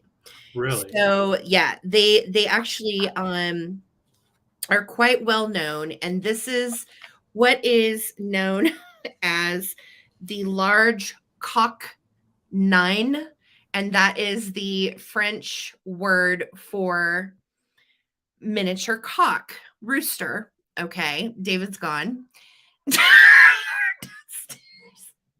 He had just lost it downstairs, and that is actually the name of the piece is coq, Coquin. It's French. And I'm going to show you the Lalique Paris sticker, and then we also right under that are signed Lalique France. Okay, we have the original sticker on the bottom, 1180000. This piece would have been made in the 80s. There are original ones of these that were made in 1928. This is not that. However, this is the piece that they repopularized in the 80s. You good, honey? Yeah. Good. And it is a spectacular, wonderful example of Lalique crystal. So I was thrilled to like pieces. 700. Yeah. Correct. These go from anywhere from 400 to 900. Yep. I got an extremely ridiculous good deal on this. So that is why I'm starting it at 100.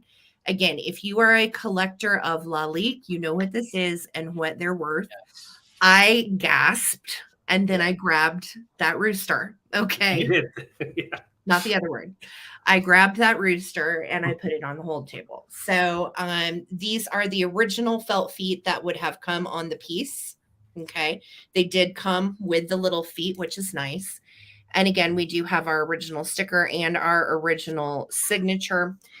This is a sizable piece. It is very heavy. It weighs about 4.5, 5 pounds. It is 8 1/4 tall and 5.5 inches wide.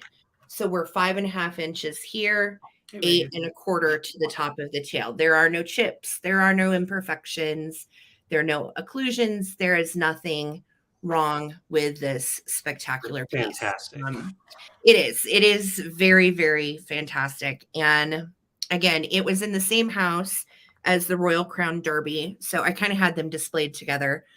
It did come from an estate sale, and you can see that the crystal is clear on his hackle. And then you do have the frosted partial body.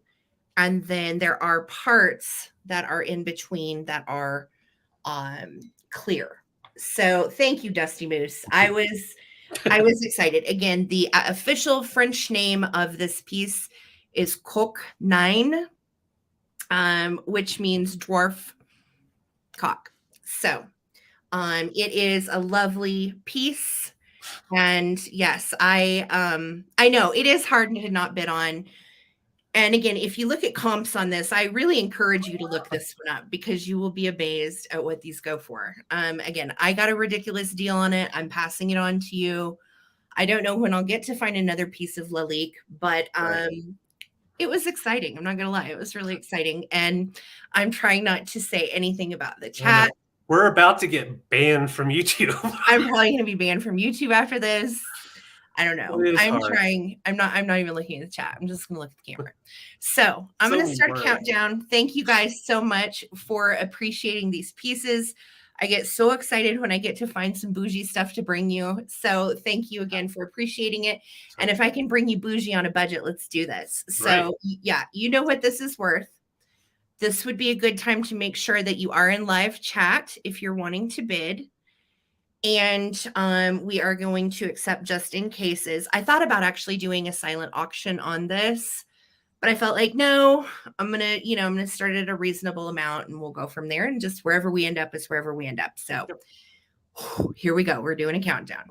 15, 14, 13, 12, 11, 10, 9, 8, 7, 6, 5, 4, 3, 2, 1.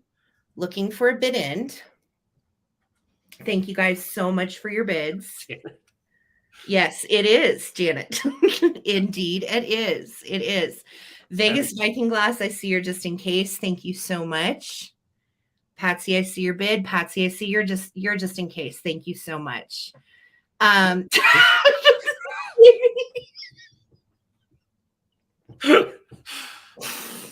cannot. Okay. There is my bid in. Holy beans. Patsy for 280.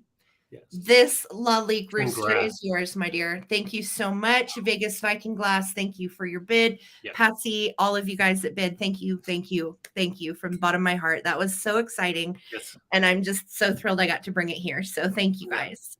Because I really didn't want to put that cock on eBay. I really didn't. Whoa, no, we did not want to put that on there. You guys, thank you. Okay, Sarah, I'm going to start a choice here for 26. Not yet, buddy. You stay over here.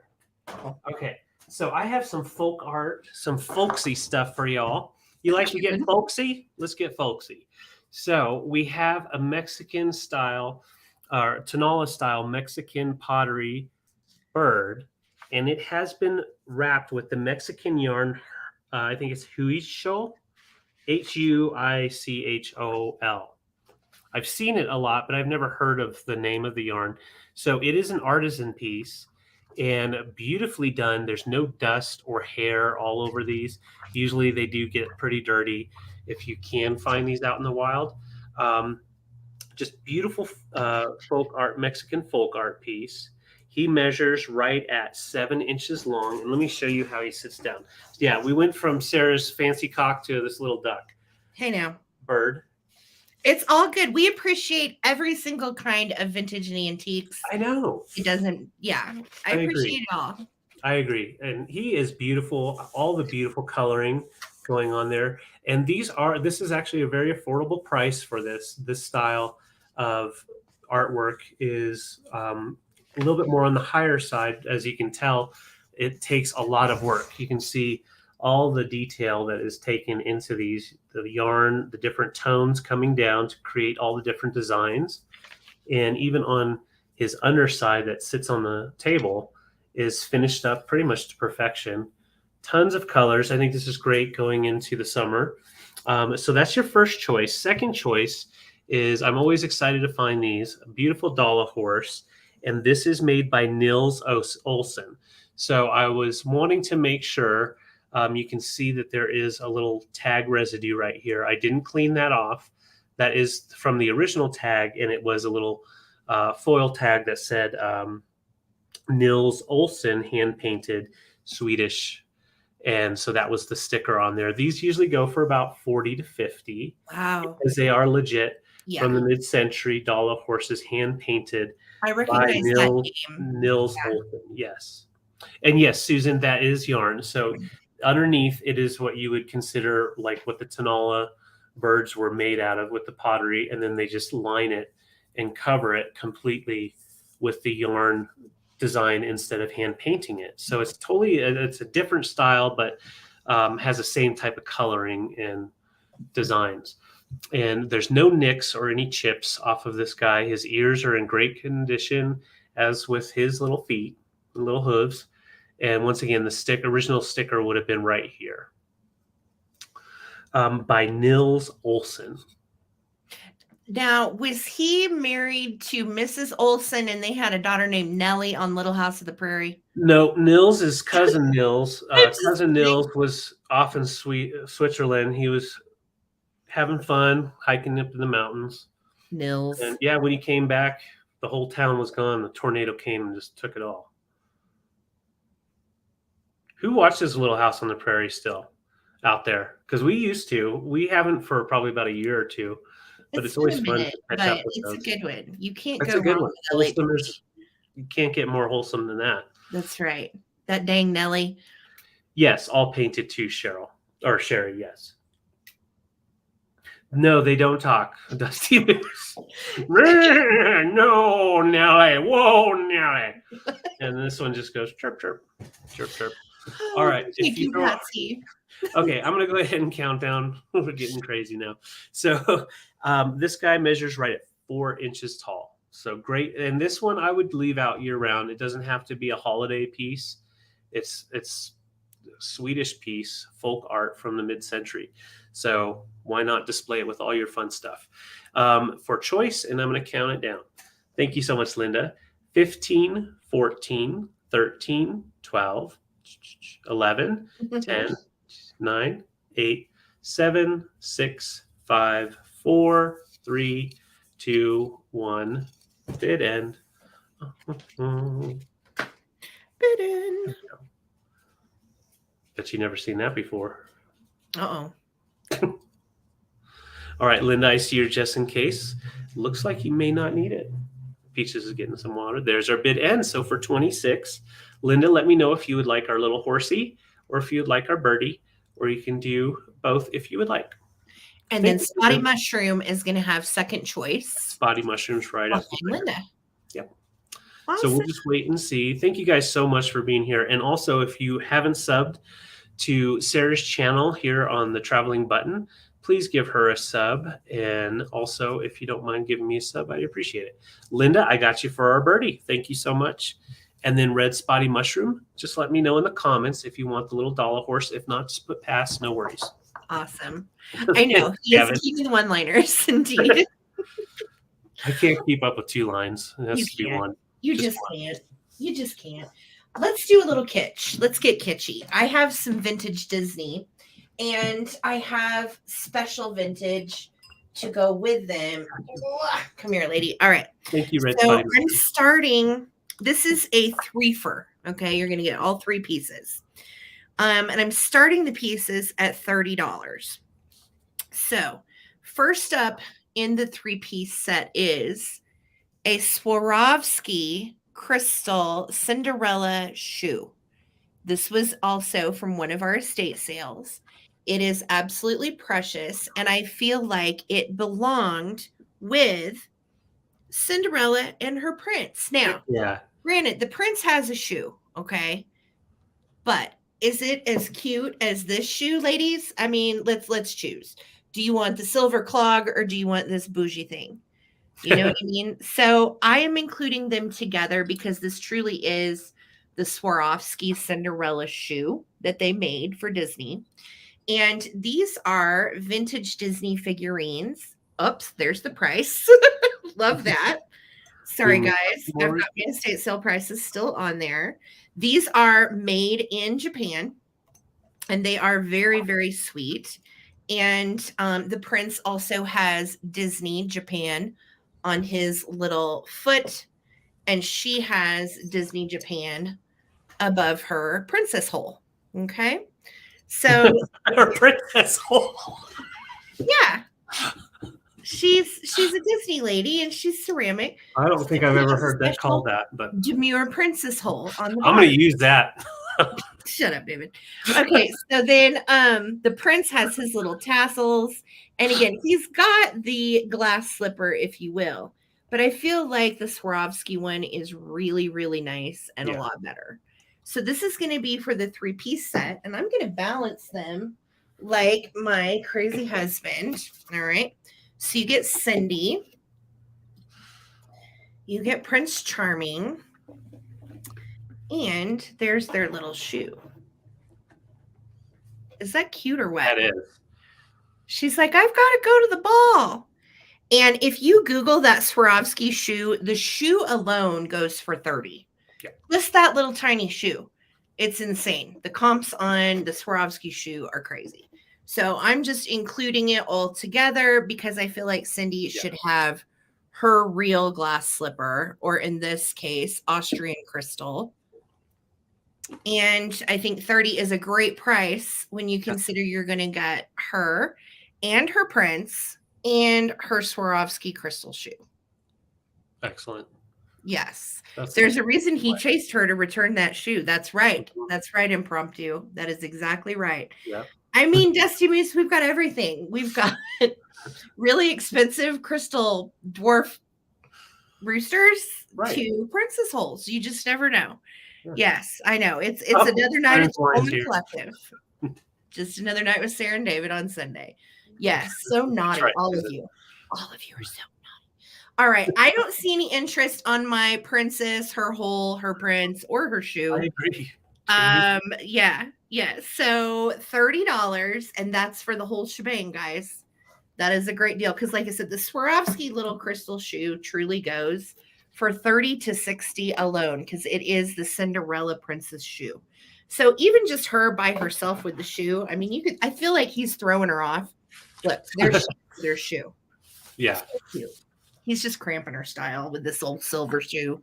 He's like, come on, isn't this good enough? He's an underachiever. All right, we'll bring that mess back for the recap. All right, thanks, guys. I like it. I thought it was fun. I thought that was cute together. I thought that was cool. So I'm bringing a big bird here, and we're going to get into it. Sarah, I'm starting this off at a very, very humble 120, okay? This is a beautiful piece that is hard to sell just because I don't think I'll ever see one again, and the quality of it is just freaking amazing. I'm going to show you the bottom. This is a case glass piece. So beautiful glass. You can see the whole thing very solid, and all of the decor, all of the design that's inside there. So I'm going to show you on the outside. We have like the feather design going on. That's all glass. But then we have the polished metal head put on top onto the glass, fused together somehow, and then beautiful glass eyes. This is made by Murano. It's from the 50s, early 50s Murano. And what happened was Murano and this guy, Malavolti in Italy, he did these resin birds back in the 50s that he applied the top head metal on the resin. Now, he paired up with Murano for a short term and made some pieces. And this is one of his pieces. So spell his name. I'm going to put it in the chat. Yes, it is Malevolti.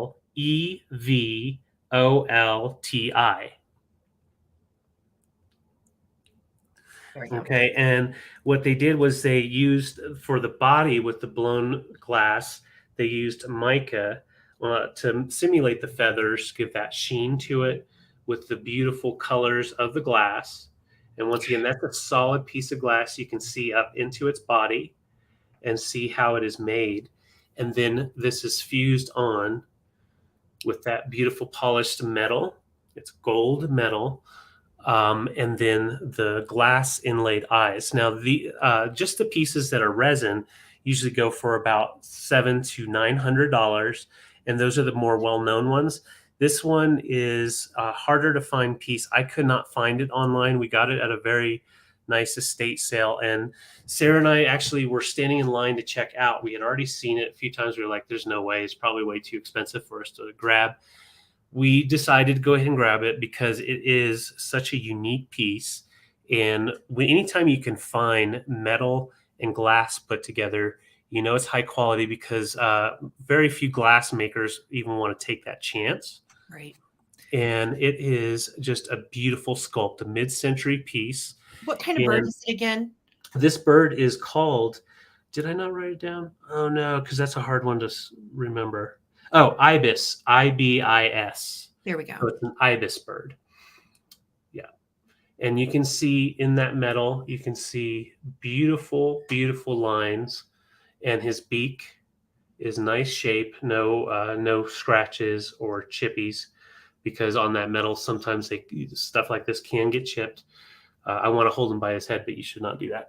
No, don't hold him by his Ibis, yes. Yeah. Beautiful mid-century piece. This is one of those that is a self-sitter,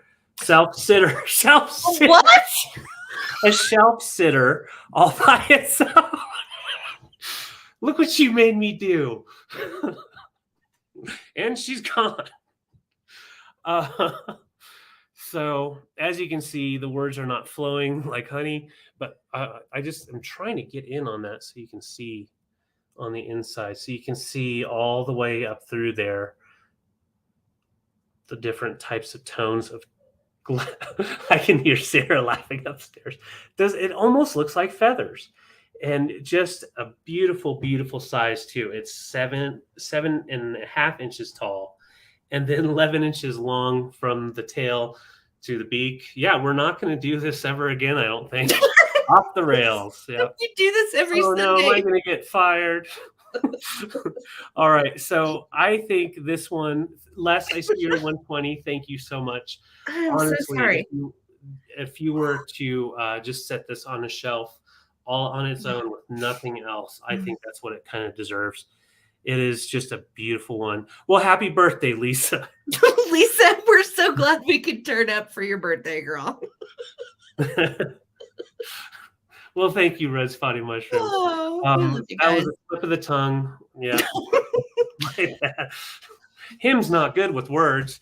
Okay. So all right. It's a heavy duty piece. It is a very, very heavy piece. And I will tell you, at this estate sale, it was the same one with the Lalique and the Royal Crown Derby and lots of other fabulous bougie things that we couldn't afford. And we did decide that this piece, it had to find a home, and we were going to be the ones to find it a home because it's beautiful. And an ibis is actually a bird with very long, spindly legs, but I feel like this is when it is in a sitting position or crouching, or she's on the nest or something. Yes, this one is a sitting or nesting one. And the other ones that he made that have the long legs, it's the same bird. It's just they have legs, which the estate sale at the Louvre. Yeah, no, this is just Colorado Springs. Just Colorado Springs. Some people, they collect some fancy stuff and then they hang out here in the mountains.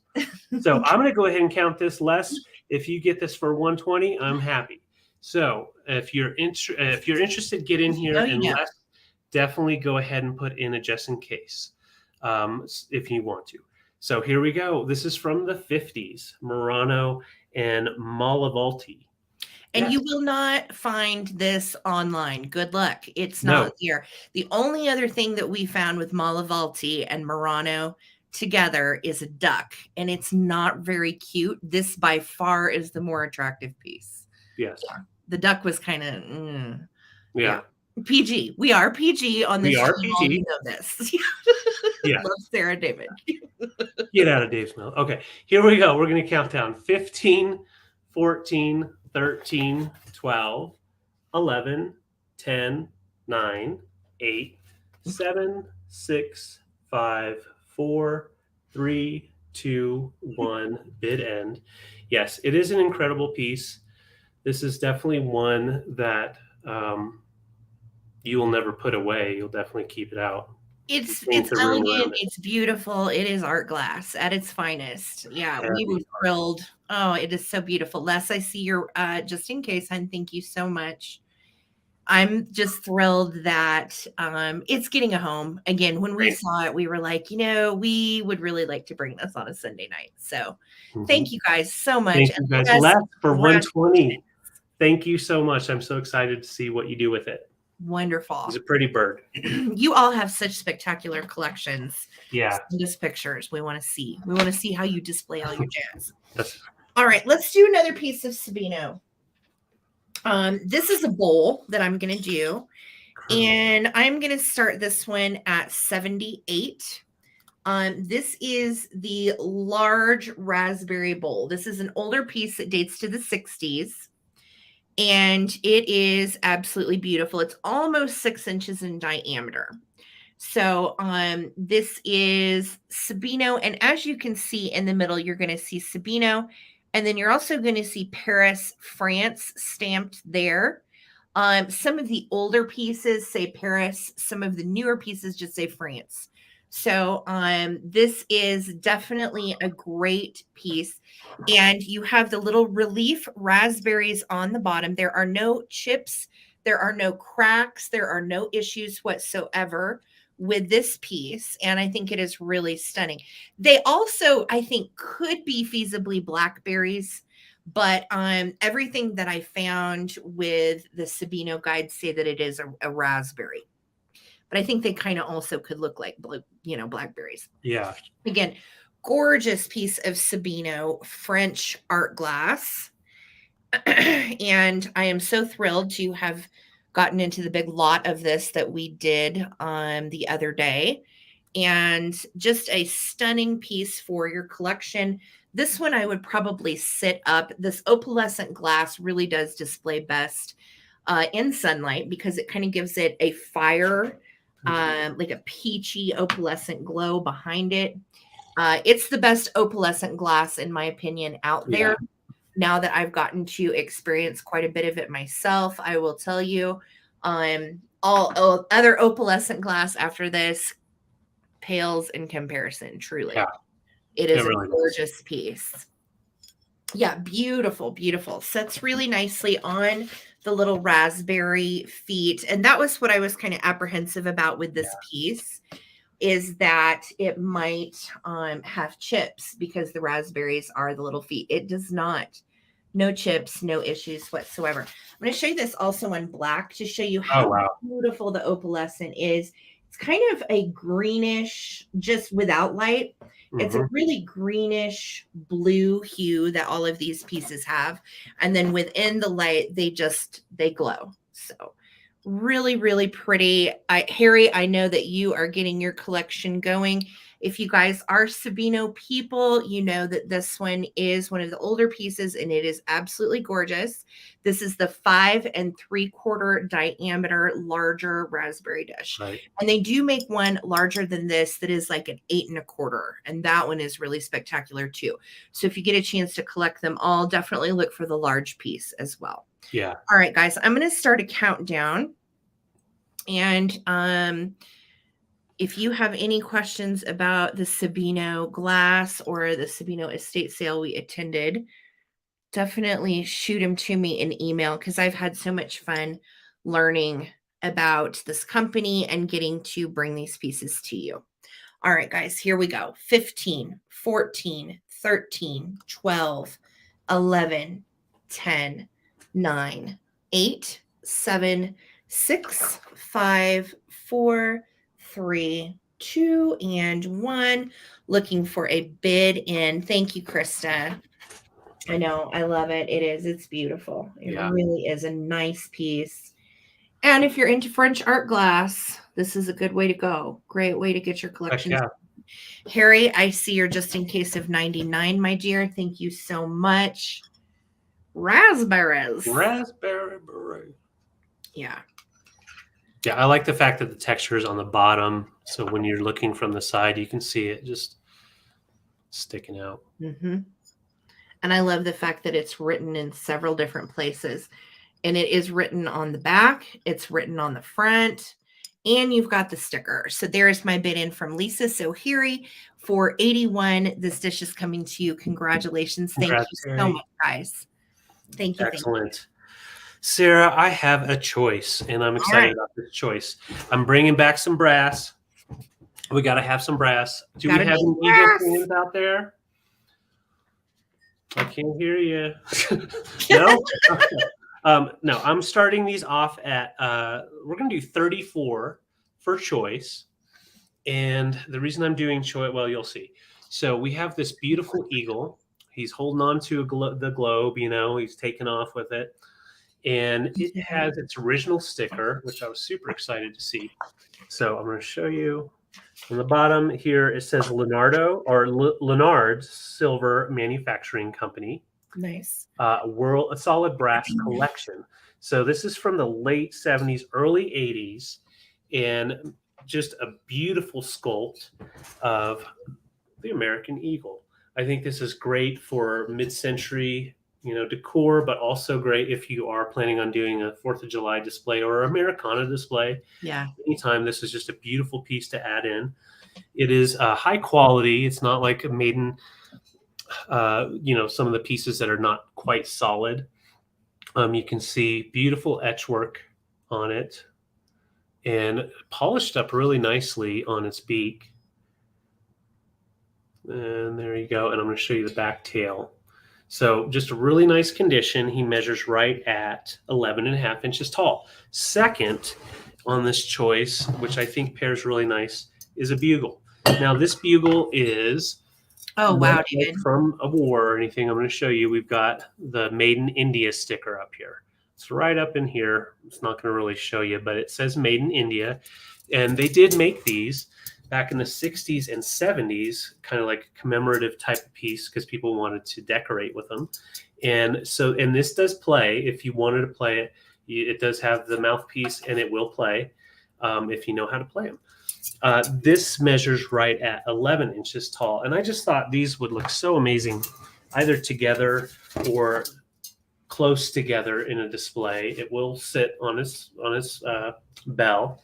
And it does have the original little chain there. And I think it used to have like a jump ring or something around the mouthpiece. So you could definitely put that on there if you wanted to.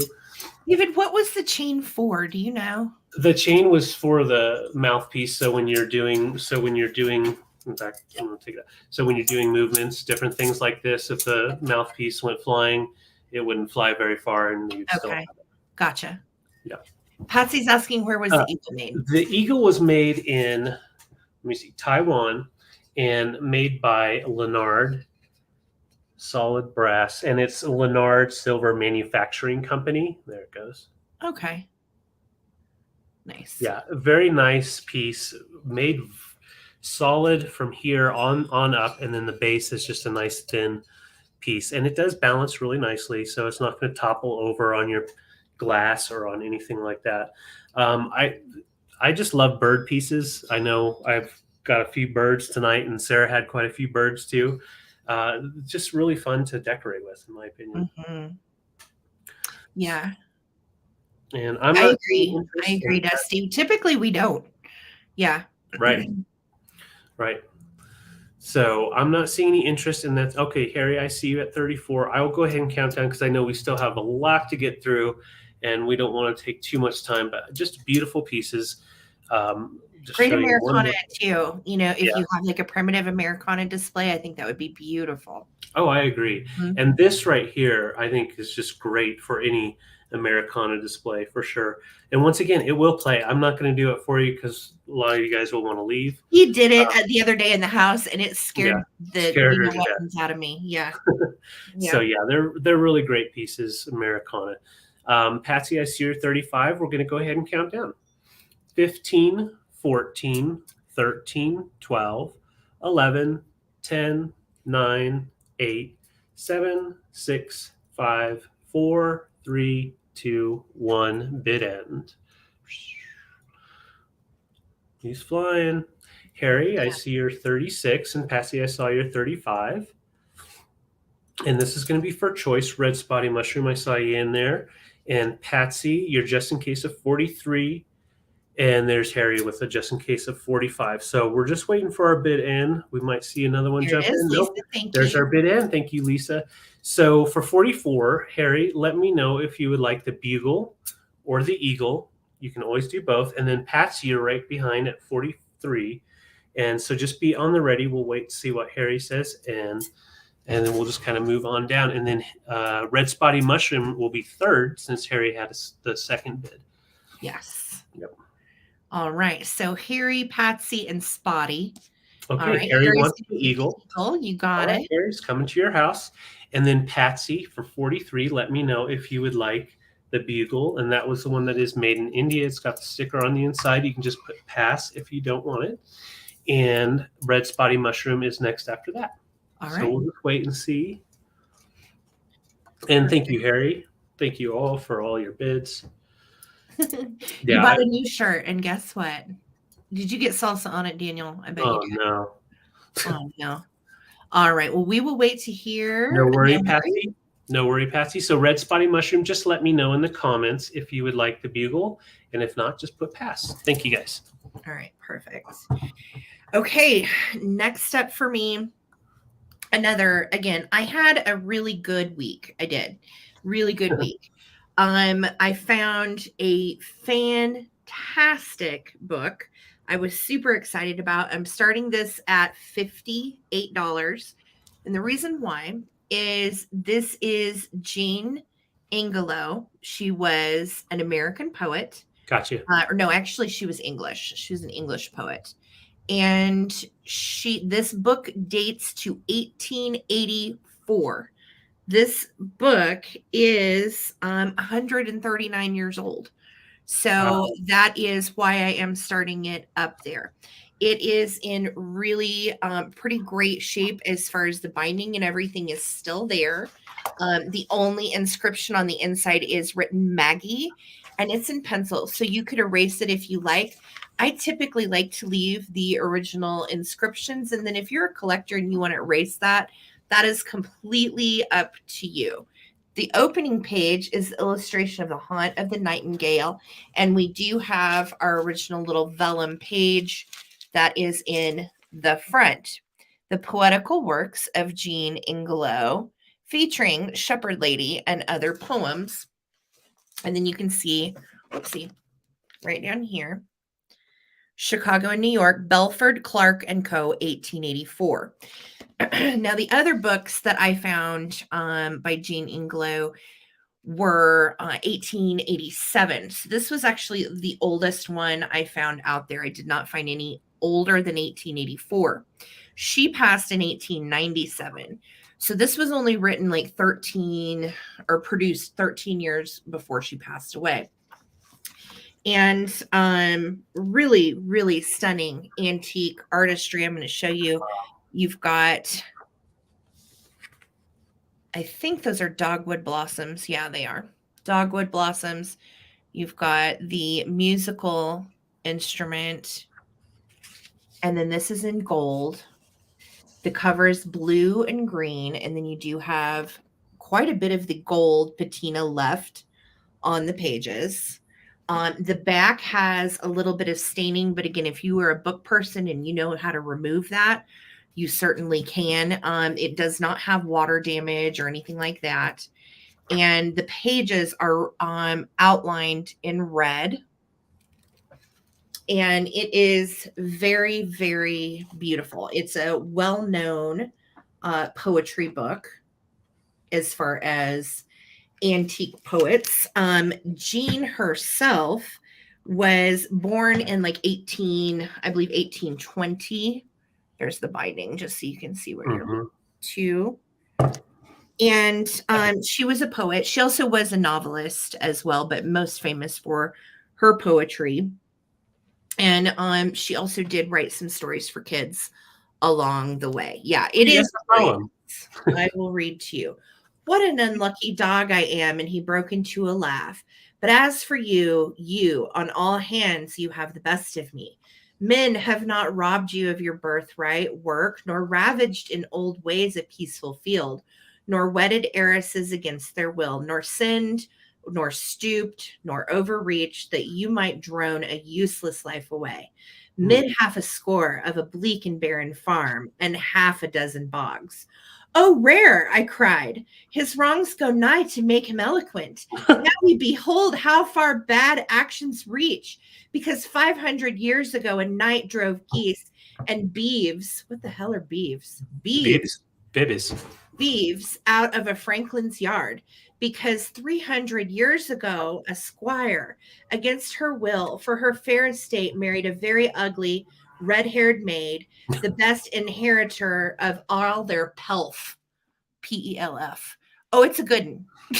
So, I mean, if you're into English poetry, it is quite a beautiful book. Other pieces of Jean Ingelow that are 1887 and above are going for around 80 to 100. This is 1884, which was the oldest work of hers I could find. And I'm just starting it at 58. So if anybody is interested in this work, I understand. If not, I may end up putting this one on eBay to find it at home. It is really spectacular. All right. We'll bring it back for the recap. Thank you guys. All right. Well, that just means you're going to have to read us another poem. Beeves are cattle. Okay. See, Beeves are cattle. Beeves. Good to know, Dusty Moose. Thank you. I drink beef broth all the time. All right. So, Sarah, I've got a fun blown glass piece here. I'm starting it for 22. Okay. 22. It has, I'm just going to show you, it has a hanger up here, and that is applied. So you're not taking that off, but it is applied well. So you can hang it if you want, or you can just set it down and it will sit just fine. I could not find an actual maker of this. I just know it is more of a newer piece, probably either late 1990s or early 2000s. Seriously, did his head move? Uh-oh. No, thank goodness. All right. So, what? Yeah. There's no holes or anything. So it's just a yeah, fish do have lips. I do believe so. This one does. But this is a blowfish. So, or a puffer fish, however you want to say it. And he does have a glow. So I'm going to go ahead and, you know what? Let's go dark. Let's just go dark. You really should go dark for this one because he's pretty kind of dark. Okay. So we can see him here. I'm going to go darker. And then it's one of those where once you hit it with the light, it will keep the illuminating afterwards. So I'm just going to light it all up. I love this guy. Isn't it cool? I would want to like hang him outside in the sun, and then at night he could glow. Yes. Yes, yes. He is a glower. And then once you stop shining it on it, he'll keep glowing for a little bit until it goes. Oh, Tato's got up a step. There you go. And I don't, do we, as far as this guy, is he newer, older? Do we know? I'm thinking late 90s, early 2000s. And once again, I do not know a maker. There was no tag on it. This was at the same estate sale with the birds that we were showing, or was it the same or the same day? I think it was the same one. Mm-hmm. Yeah. And I was super excited to find this. And at first I thought, oh, is that Blinko? But it's not. But that's the kind of quality it is. It is a nice piece. Just don't know the maker. And you can see that he does have the applied fins for bottom and the back, as well as his applied eyes there. And it's like it's a clear glass, just with those greenish speckles that then glow. So it'd be really cool in a mermaid bathroom. It'd be great hanging above a bathtub if you want to have like a glowy fish up there. A lot of things you can do. Pigfish. All right. So I'm going to go ahead and count down. Susan, I see you in at 22. Steele, I see you in at 23. He does measure right at 5 by 6.5. And I'm just going to light him up like this, and we'll do a countdown. A lot of possibilities with this, though. You can put him on a light base if you wanted to, and he can just move around for you. Or, if you have a black light display, you hang him in that black light display. It'd be phenomenal. Oh, yeah. Yes. I'll show you how he sits before I count down. Lipster von Kissy. I like that. Yeah. Yes. So that is how he sits right there. Oh, wow. The black light goes through the board. Oh, that's fun. Oh, that's nice. I'm playing. Yeah. So he will sit just fine. He won't topple over. And honestly, like he almost looks like what you would think for an ashtray or something, but there's no hole. So he's just a display piece. Hang him in the window and then he'll glow. Yeah. Let him glow. Let him glow. All right. We're going to go ahead and count down. Susan's in at 25. And I'm just going to hold him. Hold him like this so we don't do any damage. So 15, 14, 13, 12, 11, 10, 9, 8, 7, 6, 5, 4, 3, 2, 1, bid end. I do not know the brand, the maker, Patsy. It's just a clear blown glass, art glass, and then they applied the little green pieces on the inside, during the blowing process to give it that look. He's got flecks. Yeah, he's got little flecks in there. And I'm going to show you the bottom. Like, it's a very nicely made piece. It really is. Okay, there's our bid end. So Thank you, Susan, Lisa. I saw your 35 just in case, but Patsy came in with 45. So for 36, Patsy, you've got a glowing fish. Congratulations. Congrats, guys. Awesome. All righty. I am coming back with some more Sabino. All right. And this will be my last piece of Sabino for the evening, but I have lots left. Now, I wanted to show you, this is the original tag that was on it. It came from Belle Cliff Antiques in Willis, Texas. And it says Venus signed, and the original price was $30. Well, this is the large Venus, and she goes for double that now. So we're going to start her at 58. And she is beautiful. She is signed just Sabino, Paris. They all are a little different. Some say Sabino, France. Some say just Paris. Some say Paris, France. And the glow on her, especially throughout the body down here, is just absolutely gorgeous. She is absolutely stunning and beautiful. And the Venus de Milo was one of the original pieces from the Louvre that the French tricked the Nazis with. So the story behind this goes as that it was so famous because it was recovered from ancient Greece. Okay. And so it was so famous and it resided in Paris at the Louvre. And so the French made a plaster a plaster statuette matching it to replace it. When the Nazis came and invaded, they took it. Well, they didn't have the real one. The French were smart. They kept a lot of the antiquities from the Louvre, the real ones, in a completely separate warehouse. And so it survived, the real one, thank goodness. Yeah. Or otherwise, it might be located instead of in the Louvre in Germany somewhere. Right. So, yeah, they really are beautiful. I left the original sticker on it. That is up to you, the buyer, if you wish to remove it eventually. But that would have been the original place that it came from. So, just a gorgeous piece. Thank you, Lisa. I know we are so fortunate to have run into such a large collection and be able to bring it to you guys. So, thank you so much. Yeah, look at her glow. Wow. Yeah. Just amazing. And there you can kind of see how it picks up that peach. Oh, just beautiful. Love it. All right. And she is 5 3/4, almost 6 inches tall. Let's see. Yeah, she's right at 5. Apologies. She's right at 5 inches tall. All right. I'm starting the countdown. Here we go, guys. 15, 14, 13, 12, 11, 10, 9, 8, 7, 6, 5, 4, 3, 2, 1. Looking for a bid end on this beautiful piece of Sabino glass. Mauritius Sabino was born in Italy, but ended up making his career in Paris, France. So he was actually an Italian artist living in France. That's awesome. All right, Vegas Viking and Harry, I see you guys. Thank you so much. And looks like Antiques for You is in at 128. Thank you guys again for all of your bids. I appreciate it. And we are just looking for the bid end. Thank you so much, Lisa. Yeah, on your birthday and everything. And everything. I told Lisa too, because when I asked her to be a bid ender, I didn't know today was her birthday. And I was like, Lisa, you don't have to bid in on her birthday. And she was like, no, I'm going to be there. I want to. We've already gone out to eat. I'm coming. I'm going to bid. And I was like, okay, that's great. Well, that's awesome. Thank you, Lisa. All right. So Harry the Hound Dog for 150. Venus de Milo, the big one, is coming to you. Congratulations. She is spectacular. Enjoy. Yes. Thank you guys for all your bids. Thank you guys so, so much. So, Sarah, are you going to cry a little bit when it's all gone? Yeah. Yeah. You know I am. I know. Yeah.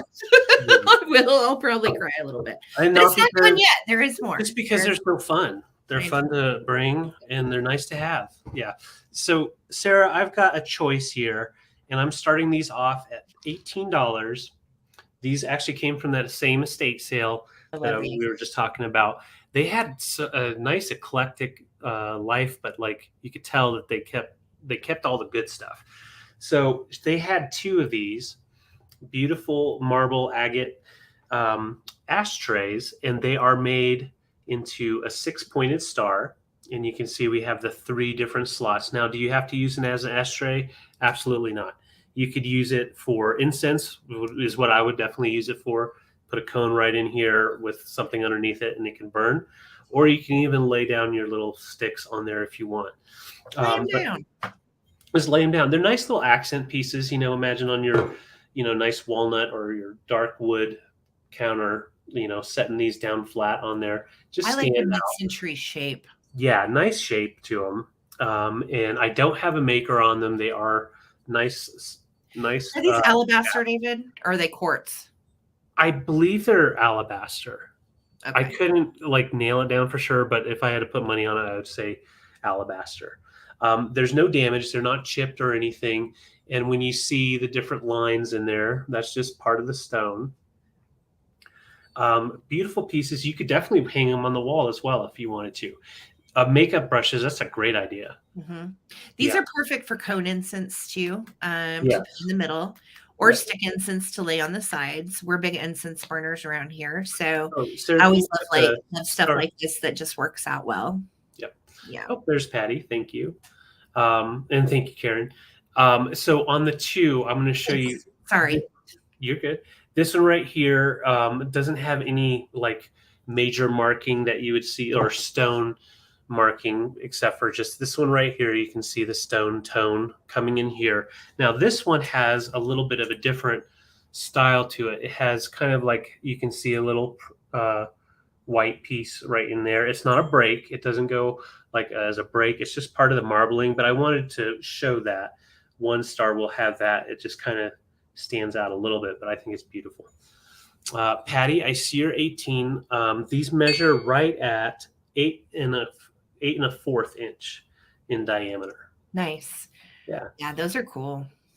I think they're pretty. They look great hung on the wall if you put some of the metal plate things too, and you had a wall that had a solid color. It'd be like a starburst back there, and I would definitely display it like that for that mid-century look.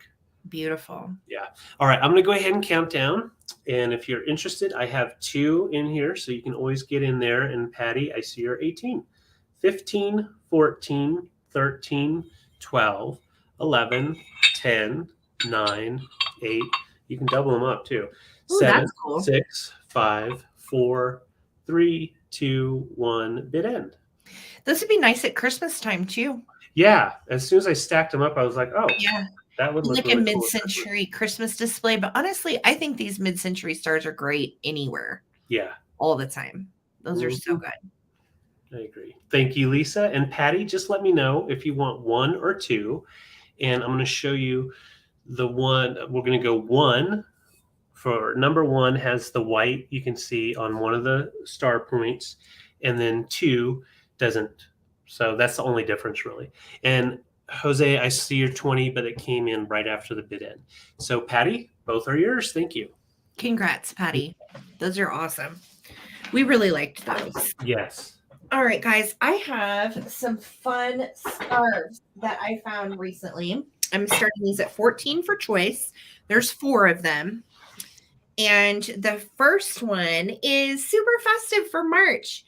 It is really, really cute. It is a great little scarf. It has shamrocks all over it. And it says down here, Brendan. And then in the corner, it says Ireland. So again, I like to wear these. They're great for your hair. If you put it into a triangle and you want to, do one of these numbers, they're great. Yeah. They are super cute to display things. So if you didn't want to actually wear this, you could use it to display some of your pretties in your St. Patrick's Day display. You could set some pottery or some tchotchkes on it, either way. So this is going to be choice number 1. And this is like a poly blend on this one, okay? So all of these are from the 60s and from the Frank Lloyd Wright estate sale, okay? Next up is going to be this one. And this is the brand Honey. I had never heard of that scarf brand before, but apparently they are very popular for their silk scarves. And I thought this one was stunning. Now, this one is 100% silk. And it has the brand right down here of honey. Oh. Okay. So again, I looked it up, and a lot of polka dots and florals are what honey was known for. Kind of almost a Marimekko style flower, but then mixed with polka dots and stripes. I just think this one is gorgeous. I love it because you can wear it a lot of different ways too. I know, aren't these pretty? And this one is silk. Okay. So this is choice number 2. Choice number 3 is from Talbot's. And look how pretty this is. It is umbrellas that adorn it. And then you've got Talbot's down here in the corner with some really great little fuchsia and green and yellow flowers on the corners. The background is navy, FYI. It's not black. It is navy blue. And I'm going to try to get as close up on. And does it have like a green trim all the way around? No. Oh, you know what? It does. That, yeah, like, I think that makes it pop. Yeah, it has green all the way around the edge. Wow. That's how it's sewn. But I really was drawn to the little umbrellas. Yeah. I just thought it was so cool. I loved these. And again, these are so great to put in your hair. They're great to decorate with. They're great to wear around your neck for a little extra something, something. But I loved the colors in the umbrellas. All right. Last choice is 100% silk. And it is just a really simple and pretty paisley. And you saw me buy these scarves at that estate sale if you watched my second to last video. No, it was my last video actually. Yeah, it was. And this one is 100% silk. And I loved the colorway and the pattern. I thought it was gorgeous. And again, these are so great to wear, so versatile, very, very pretty. Nice. And if you like these for your hair, yep, cute, tied to your purse, Karen. I remember once upon a time when I used to have all my Coach bags. I always had to have the matching Coach scarf to go with the Coach bag. You know, once upon a time, when you get older, you care a little less about those things sometimes. Right. But yeah, I think these are absolutely great to show your personal style. Yeah. What are the measurements on these? Like roughly? These two are the same size. I did not measure them. I don't know. This one is quite a bit larger, and this one is actually, this big silk one is the largest. Gotcha. Okay. But yeah, this one, I mean, they're pretty good size, Dusty. Mm-hmm. This one would be the biggest one. So again, this is option number 1. Option number 2 was the honey. Option number 3 was the Talbots. And option number 4 is the silk paisley. Okay. So I'm going to start a countdown, guys, on the designer scarves. And if you watch my Frank Lloyd Wright video, you recognize some of these. You saw me take off the rack there. All right. So I'm going to start a countdown, guys. Here we go. 15, 14, 13, 12, 11, 10, 9, 8, 7, 6, 5, 4, 3, 2, 1. Looking for a bid end. Thank you guys so much for your bids. I love these. And we're just going to do these by number. Okay. So we're going to go 1, 2. This one will be 2. Talbot's is 3. And Paisley's 4. Okay. So we will pick by number. Thank you guys so much for your bids. Yes, his granddaughter designed the house. Yeah. From that estate sale. So Frank Lloyd Wright's granddaughter, Laura Ingram Wright, was the designer of the home from where these came from. That's a great video to look at, just to see the home itself. It was a lot of fun. There's my bid in from Lisa. That was a neat estate sale just to see. If you haven't watched my latest video, definitely do. You'll see me find these. Okay, so Tracy, I see you're just in case of 35. So for 30, you are going to get first choice, my dear. So Tracy, do you want 1?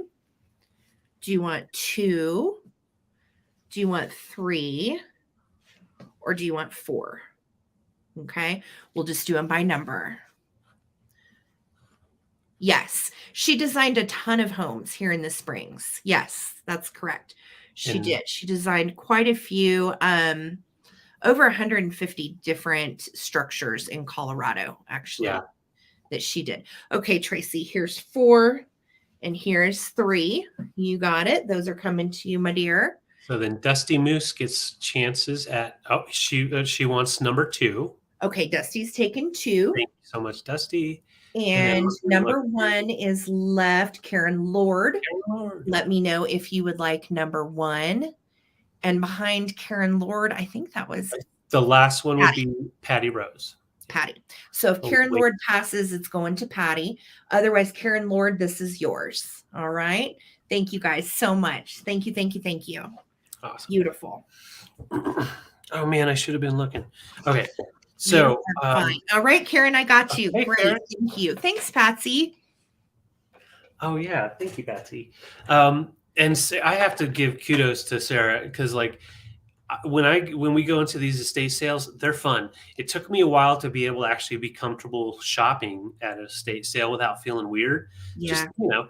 Just, but Sarah, like, to get video, it's a nerve-wracking experience. You want to pick, but you also want to get the video, and then you have people in the way and you don't want to get in their way.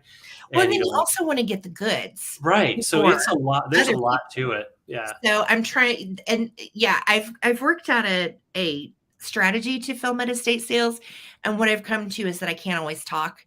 And sometimes I just got to play music over it, but at least you're getting to see what we're getting to see. So I hope, let me know, guys, those of you that did watch the video, what did you think of the music? Was it lame? Was it cheesy? Did you like it? Did you not like it? No wrong answer. I'm literally just curious. All right, go ahead, honey. Oh, you're good. And also, Dusty, yeah, Dave is going to wake up later. I'm letting him sleep. He'll probably do the recap. So, Sarah, I'm doing this for $18. If you follow me on Instagram, you know I love finding at the thrifts. I love finding old coffee carafes, thermoses, and all that kind of stuff. This is the pump thermos, the large one by Superior. It'll pull it up, Superior. And I will note there are a few little itty bitty dings. So we have a little ding right here. If you catch it in the light, you'll pick it up. And I'm just going to turn around here and make sure there was just like a little rubbing right here. And then along this side, you can see just a little ding. So it's actually in a really good condition for its age.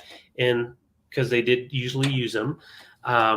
The pump, as far as I know, as far as I know, the pump works. It doesn't look like there would be an issue, so I did not put any water or anything through there. It's nice and clean. It is the metal pump, and then you've got the plastic that goes down in. And I'm going to show you down on the inside as much as I can. Nice and clean. And these were made like non-breakable, basically, so they don't have glass thermos on the inside, so they can bump around and you wouldn't break them. And that was part of the allure to these types of thermoses, the newer ones, because they did have the ability to not break. But I just love the floral design on it. And it does still have its little spinner on the bottom, so you could set it on the table and just spin it around. That's cool. I didn't know it was that. They want to spin it and just have some coffee. Here you go, Tard. There you go, Tard. There you go. Yeah, really cool. I love the colors. Look at that right there. Yeah, that is so good. It's so retro mod. Flower power, yummy. It's cute. Yeah, put rum and Coke in it and go camping. There you go. Go down. Let's go. Fire up the camper. It does still have its original sticker that's on top showing you how to do it. And you just spin it around and you can go, what does that one say? Okay, so that's with the arrow saying push. And then this is, I don't know. It tells you you're not pregnant. Okay, so you're not pregnant. It's a boy. No, this is so you can use it and then you can put it right there and then it won't pump. All right. So it does have its handle. It's in good condition, usable. You can swing it around. Just really great colors. So great for your display. If you have thermoses, definitely would be cool. Yeah. I'm going to go ahead and count down. Once again, it's by Superior. Oh, I didn't know it still had its little sticker. Yeah, it has a little thing and everything.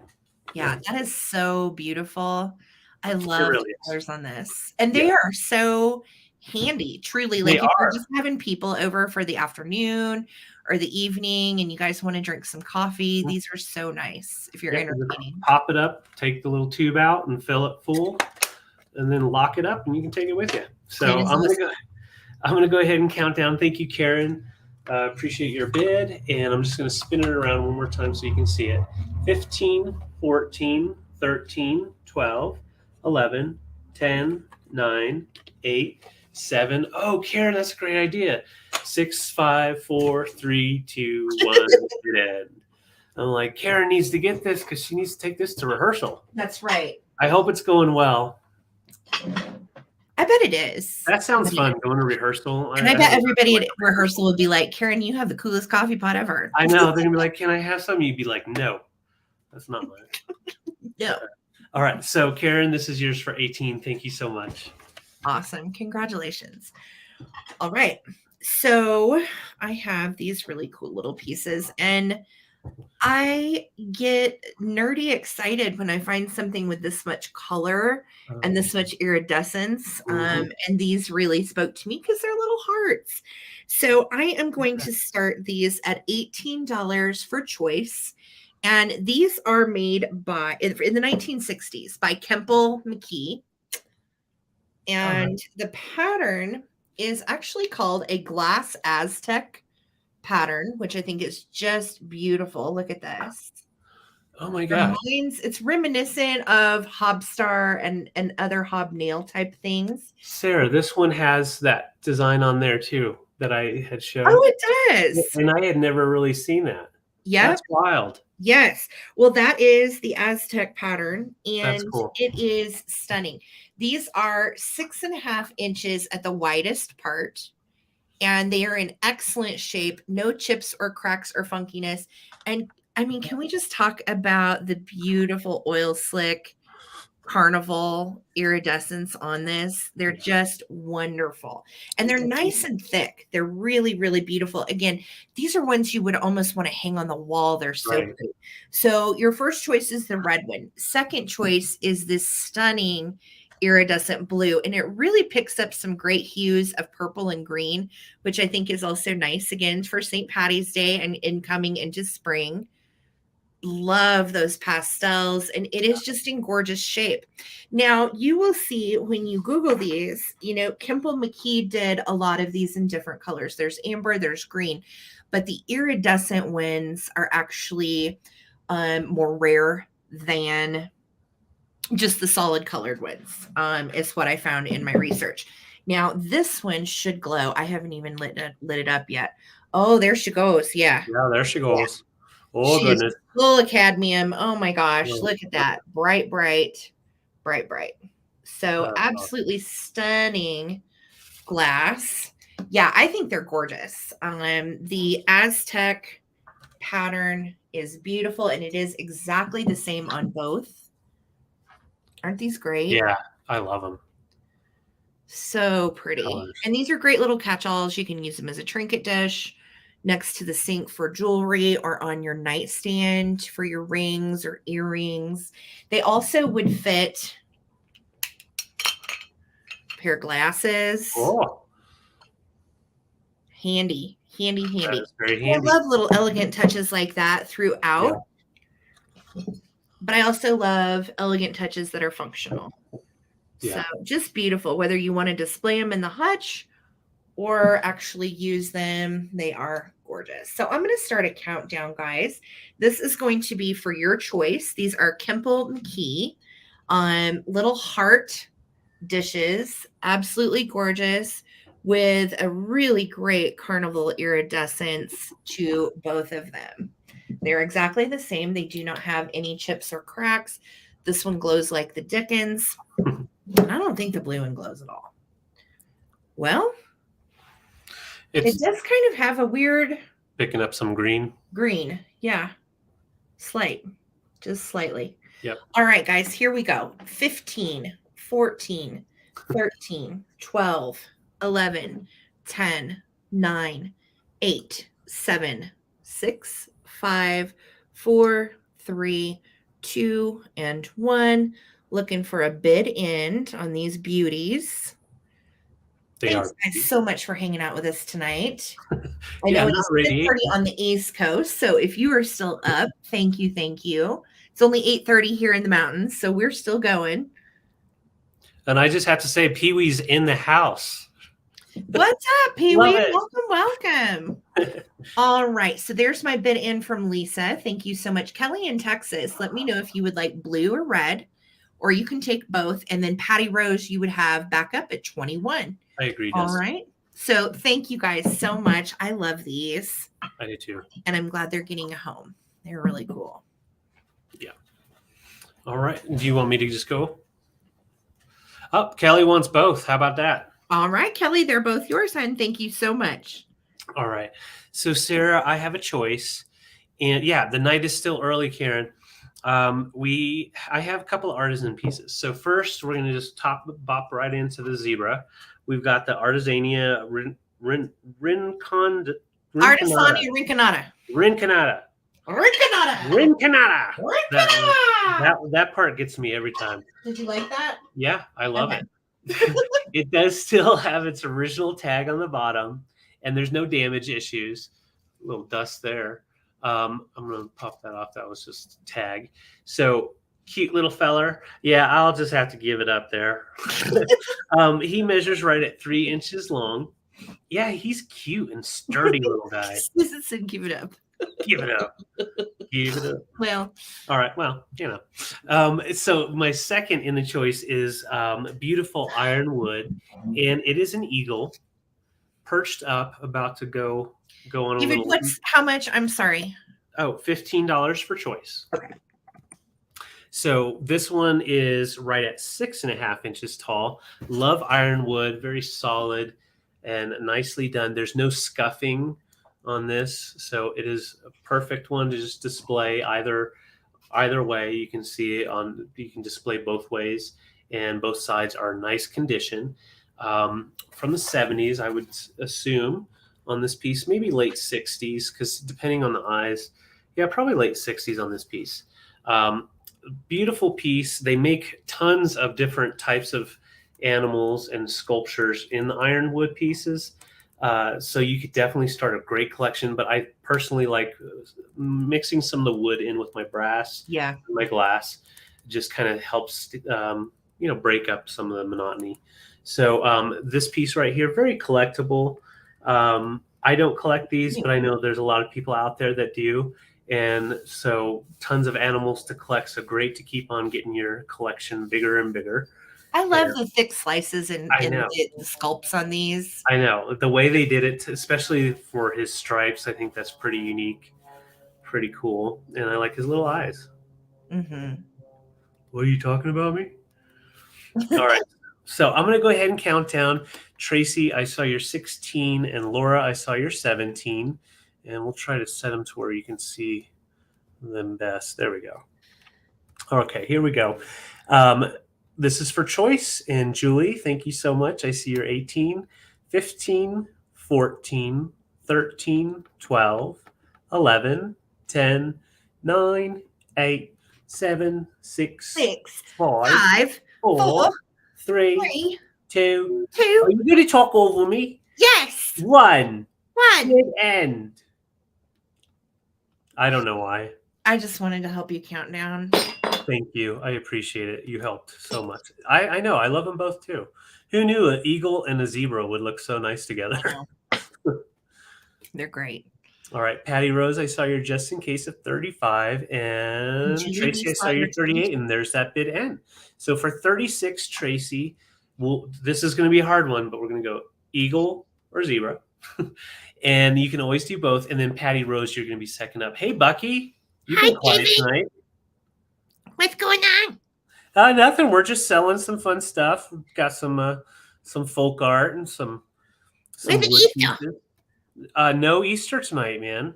That's a lie. This lady has Easter. Well, okay, Tracy, I got you for the eagle. That's true. She has Easter, but I don't. I don't have any Easter. She has Easter. And then Paula let me know, or not Paula, sorry. Patty Rose let me know if you would like the zebra for 35. Just put pass if not. And then Julie would be next up at 22. What do you think, Bucky? Bye. Well, you don't have to go, Bucky. He didn't really feel like you wanted to converse with him, so I do, Bucky. I think Bucky's the one choking me up. Is he choking you out? All right, so Patty, I got you for the zebra. Thank you so much. Yeah, it's an Easter zebra. Oh my You heck. okay? Yeah, Bucky's got me.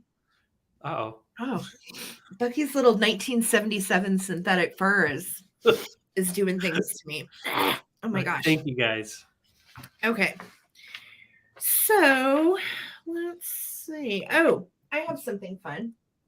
Yes. It's very fun. I like it a whole bunch, and I hope you like it too. This is a beautiful Fenton butterfly, and it is a big one. I'm starting this at 24, and this is clear glass with that beautiful satin smooth finish, and it is such a lovely mold. It Yeah. is made by Fenton. This dates to the 80s. And I really like how they gave the little stick that the butterfly is on all this texture. And then you have flowers that adorn it all the way around. And it does have its original Fenton marking. But I remember it's someplace different. Where it's right here on the butterfly. Yes. You can see it's stamped. It's a small stamp and almost missed it. Yeah, right there. Itty bitty. Isn't it pretty? And it is It is. large. This is 5.5 inches actually. And it is clear frosted glass with a beautiful design on the butterfly all the way around. And no antennas, which is probably a good idea because they would have been glass and gotten broken. And I thought the little design on the base was actually really nice too. So Yeah. just a beautiful Fenton piece, perfect for spring. It is in really good shape. And it has like a little rough spot right there on the tip just because of where it came out of the mold. But there's no cracking or issues or anything. You can see the mold line on it right there.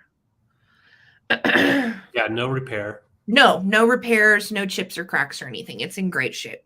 Yeah. Beautiful shape. And it's a large one. So very, very pretty. You can see, I think it looks good displayed sideways, but it also looks good displayed like this. Let me show you. Oh, yeah. Back. Oh, there you go. Isn't that pretty? It is. I'm not good with the boards, David. You are definitely the board man. You got it. Yeah. Well, and Fenton made some gorgeous butterflies too. If you have any of their other satin finished butterflies or any of their iridescent butterflies, I think this would look lovely all together or just in your spring display. Yeah. I think so, Alicia. We need to get Bucky to the spa. Indeed. Bucky could use a spa day. But just so pretty. You can see the little flowers adorn the stem of the tree as well. Really nice details on this little Fenton piece. Yeah. And yeah, it's in good shape. And it's Fenton. And again, whoops, I almost dropped it. There's its little mark right there. Yep, dates to the 80s. I don't see any interest, guys. Hold it all in closer. Okay. Does that help? I need another one. Does somebody already have this one? Steel has one. Yeah. Yeah, it's gorgeous. Again, it is nice, sizable. A lot of the Fenton butterflies are smaller. This is a good sized one. And if anybody is interested, just asking 24 on this guy. So thank you. And I don't see any interest right now. We'll bring it back for the recap. Okay, Susan is at 24. Thank you, Susan. So I'm going to start a quick countdown. Any David Glass tonight? I think I've already gone. Oh, I have one more glass piece or two more. So. 2 more glass pieces. All right. So here we go, guys. I'm going to start a countdown. Might need to get a cough drop from Bucky. I think it's Bucky that's jacking me up. Here we go. 15, 14, 13, 12, 11, 10, 9, 8, 7, 6, 5, 4, 3, 2, 1. Looking for a bid in on this beautiful Fenton frosted glass butterfly. It is a large piece. Yeah. Really, really pretty. Thank you so much. Susan, I see you're just in case. Thank you. Thank y'all. And we're just looking for a bid in. There it is from Lisa. So Susan for 24, congrats. Gorgeous Fenton butterfly coming to you. Enjoy. Heck yeah. Okay, let's see. I wasn't looking at my sheets. Oh, yeah. That's what I want to do. We're going to do some creepy crawlies. Creepy crawlies. Okay, Sarah, I'm going to do these at $16 per choice. Okay. And I've got my little brass pieces. I love brass. And these are great for filler pieces. Like, well, let me just show you. Like, Weird typo. Sorry, guys. you put that like with that type of a piece. You can put it with, well, even with your fancy glass. I will be right back. Yeah, I just love these pieces. We've got the tarantula, and it is nice brass. It is solid, and then with a little knocked in right here. So this you could hang on a wall if you wanted to. You could definitely make it a little lip there for it. I know. That's how I was. I was like, I need that spider. And it looks really cool when you have it just sitting in with your display, especially if you have plants. Just a really cool piece. The other piece I have that's brass is this alligator. Now, this alligator, I do believe, is on the older side. I do not have a maker on it, but it's solid. And you can see on the etching as well as the teeth, there's a lot of extra detail going on there that on some of the newer pieces, like in the 70s and 80s, didn't have that kind of detail.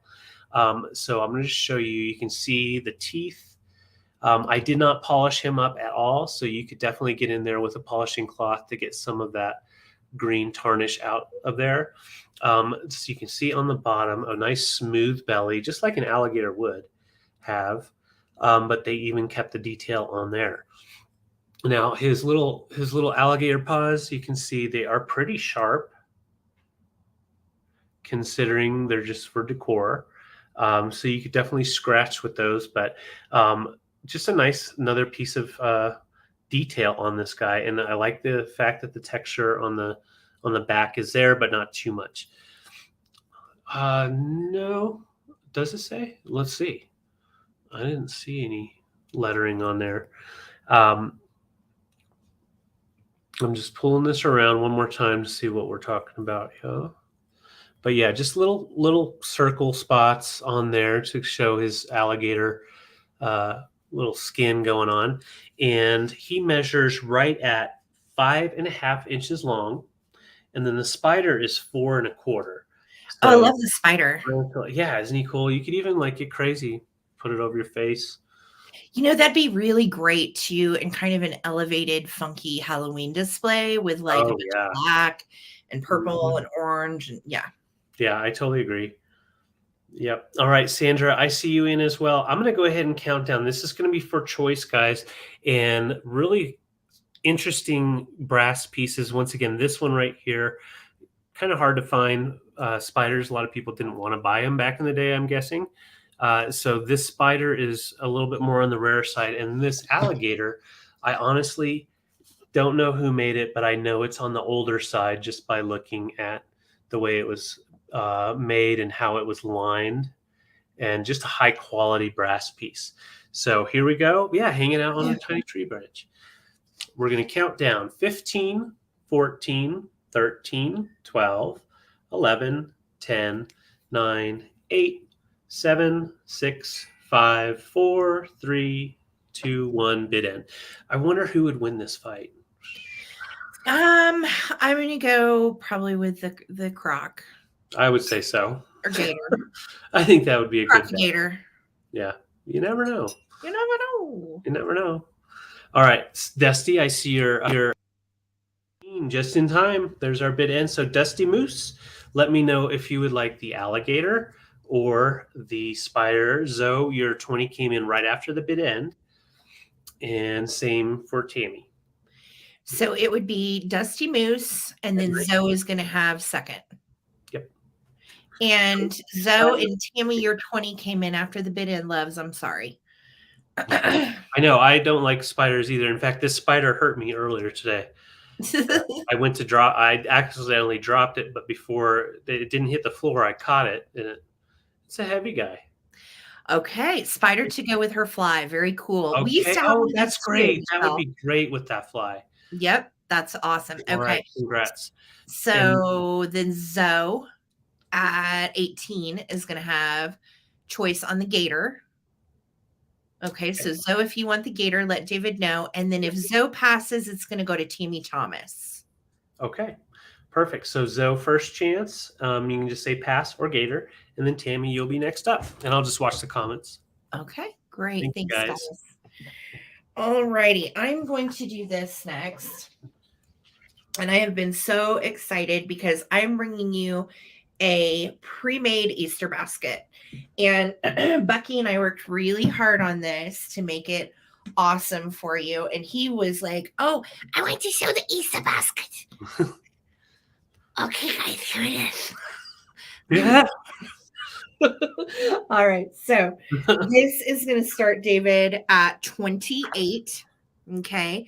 Okay. And it is going to come with its contents. So the basket itself is stunning. This is a Tiffin Franciscan glass basket. It does have a beautiful applied handle to it, and it is in this gorgeous star pattern. It's like a star and diamond grid all the way around. Now it is a big one. It is 11 and a half inches, okay, tall. So it is quite large. And in it, I have filled it with blown eggs. And these are real eggs that have been blown out by mouth and hand painted and decorated. Now, some of them have little ribbons. So like if you wanted to hang it on an Easter tree, you could.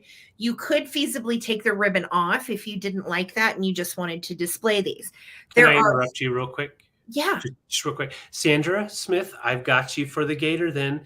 And if we don't have your information, if you can just give us an email with all your info. Yes. Thank you, Sandra. Thank you, Sandra. Okay.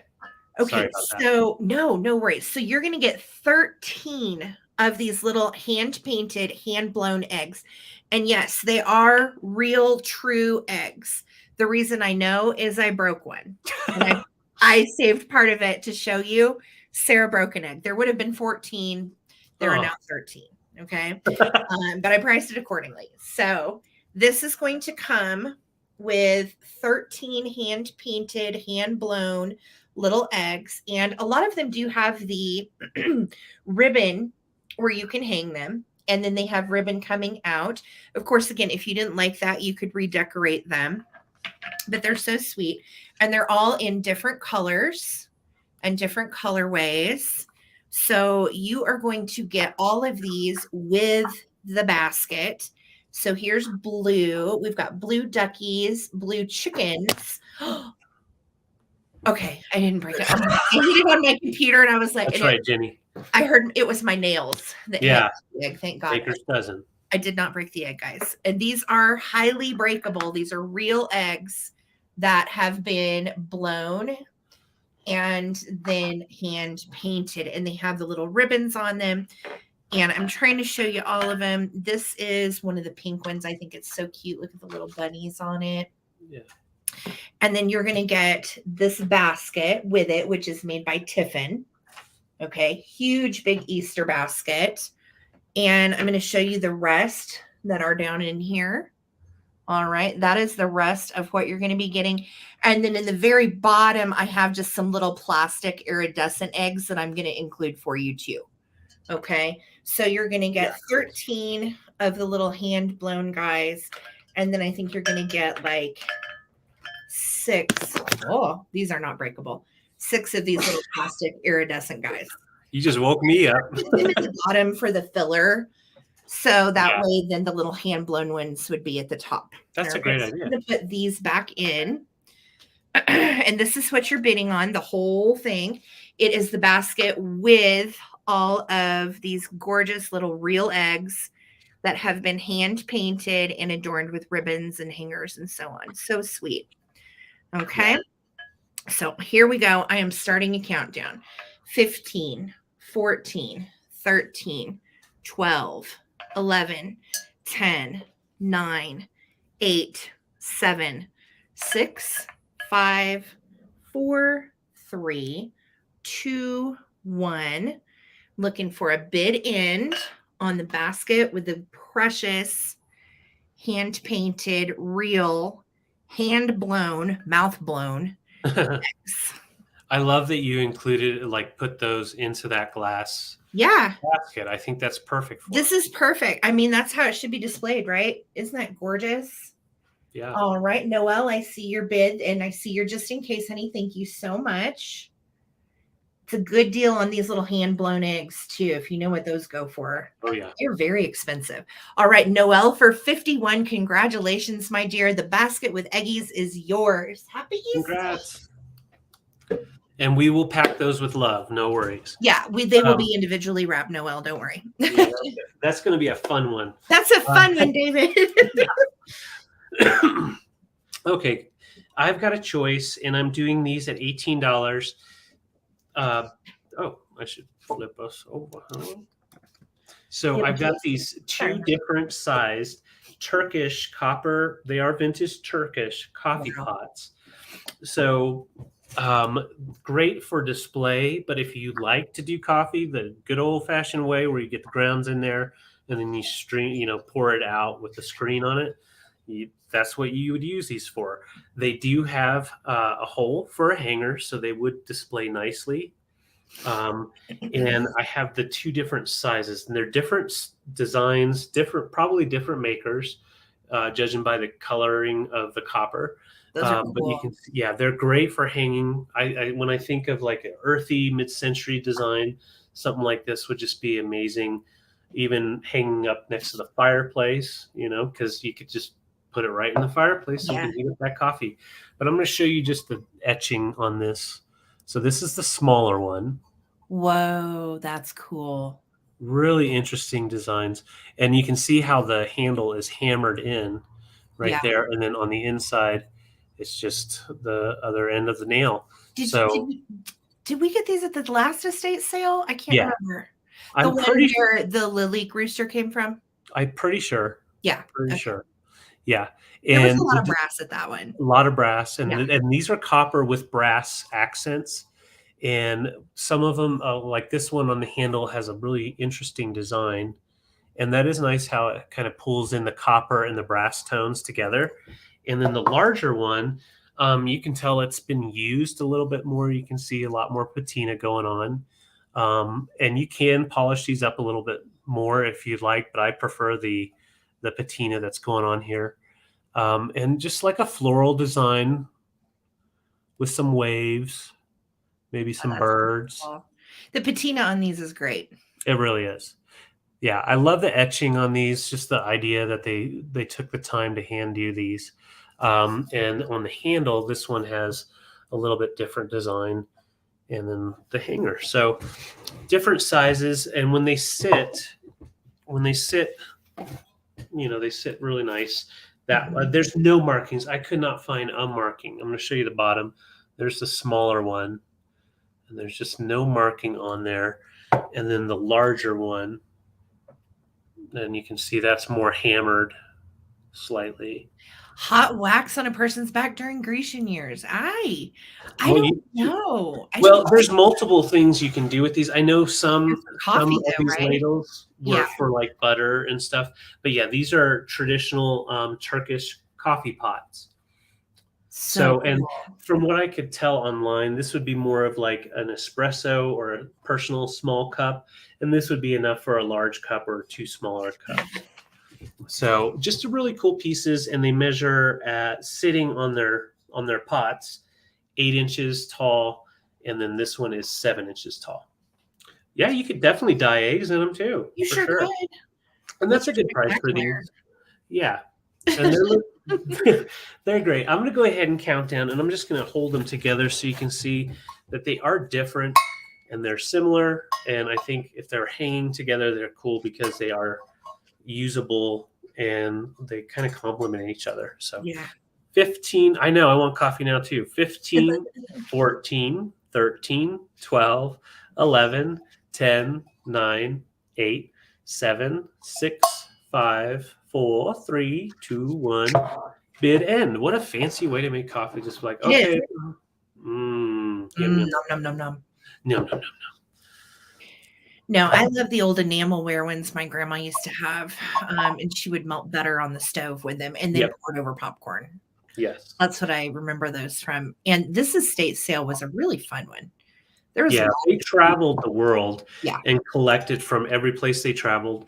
And so once they got all their stuff together, it really made sense because it wasn't like, oh, I have this collection or that collection. It was like their travel collection. Yeah, Oh, eclectic travel collection. yeah. So for 18, Patsy, you get choice if you want to do the large one or the smaller one, or you can do both. Totally up to you. And I'll just watch the comments for you.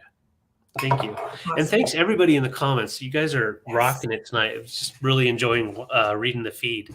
Oh, yeah. Well, per usual, they're hilarious. All right, you guys. So this is a piece of unidentified, really cool pottery that I found at the estate sale. Thanks, Lisa. And it's just different. I love stuff that you don't see every day and you aren't going to see again because it is one of a kind. This is not a mass-produced piece. This is hand-turned pottery. And I am going to start this at $22. So let's get in close. You can see we have a beautiful face and body. And then where's it going? Uh-oh, hold on. Where's your body going? And then you can follow around, right? Follow around. We've got a little scribble in there for, I think we know what's that scribble. And then it comes down into feet. But wait, there's another girl, and she is underneath in like the fetal position.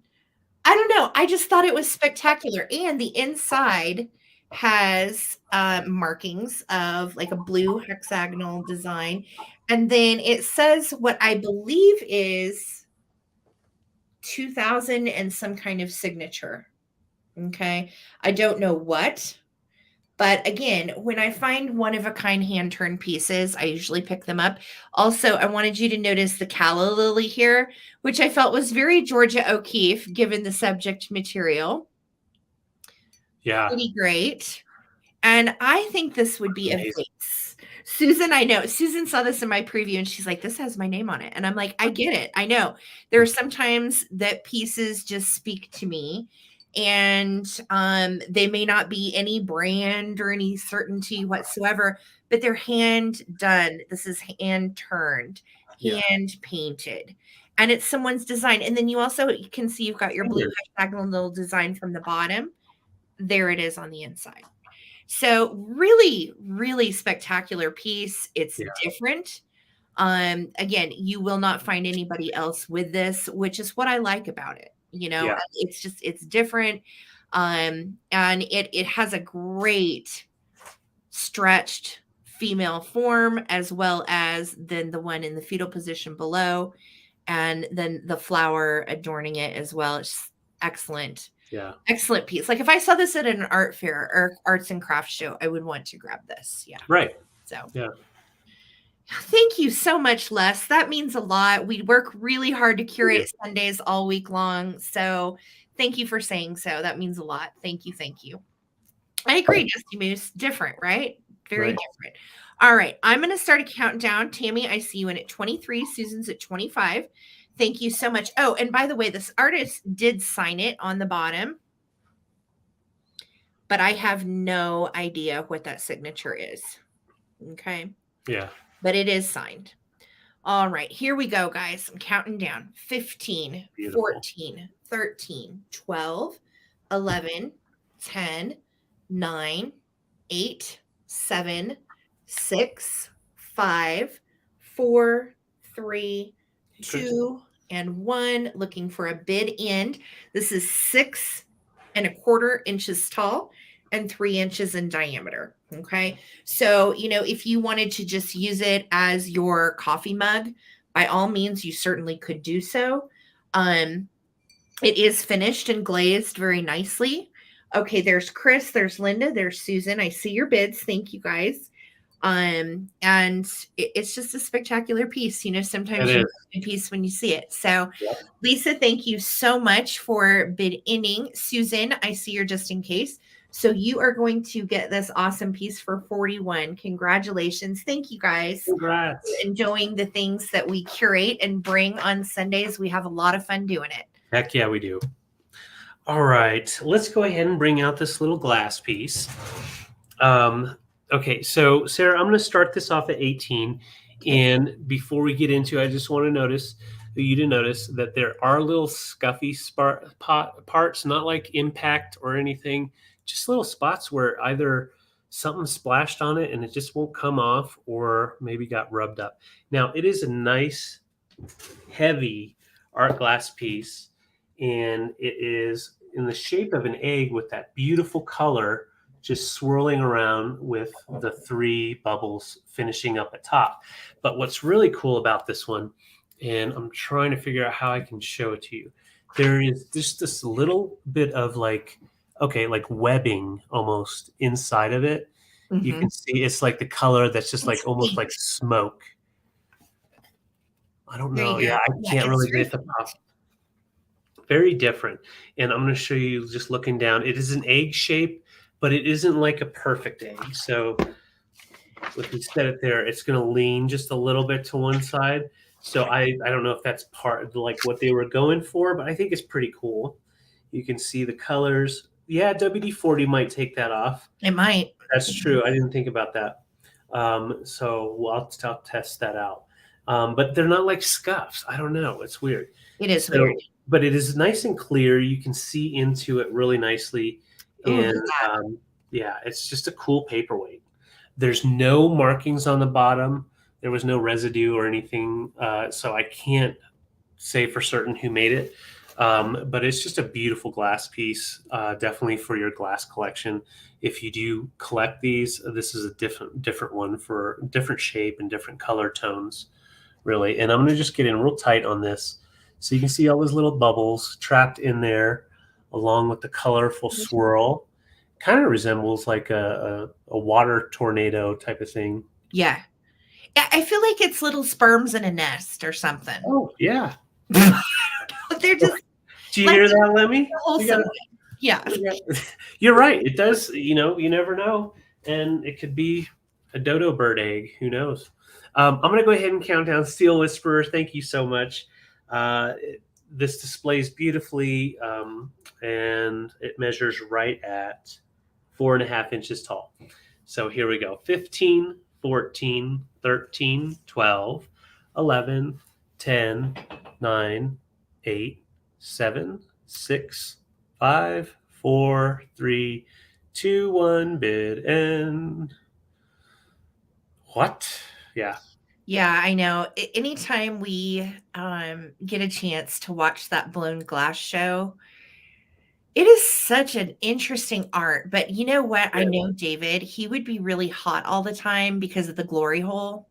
So you know what I'm saying. That's where they What fire are the. you doing to me? That's what Okay. it's called. Steel That's Whisperer. what I it's know. called. Steel Whisperer. Thank you so much for You got it. 18. You've got a beautiful piece of Sorry. glass. I'm Thank you. sorry. Yeah, that blown glass show is awesome. That's what they call the fire hole. Anyway. I know. Okay. That's right, Lisa. Thank you so much.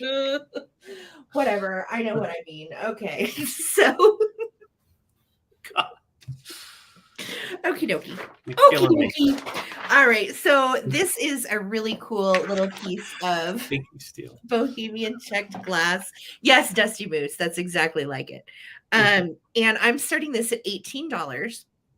This is such a neat layered case glass piece. You have what is milk glass on the outside, and then this is called cut to amber.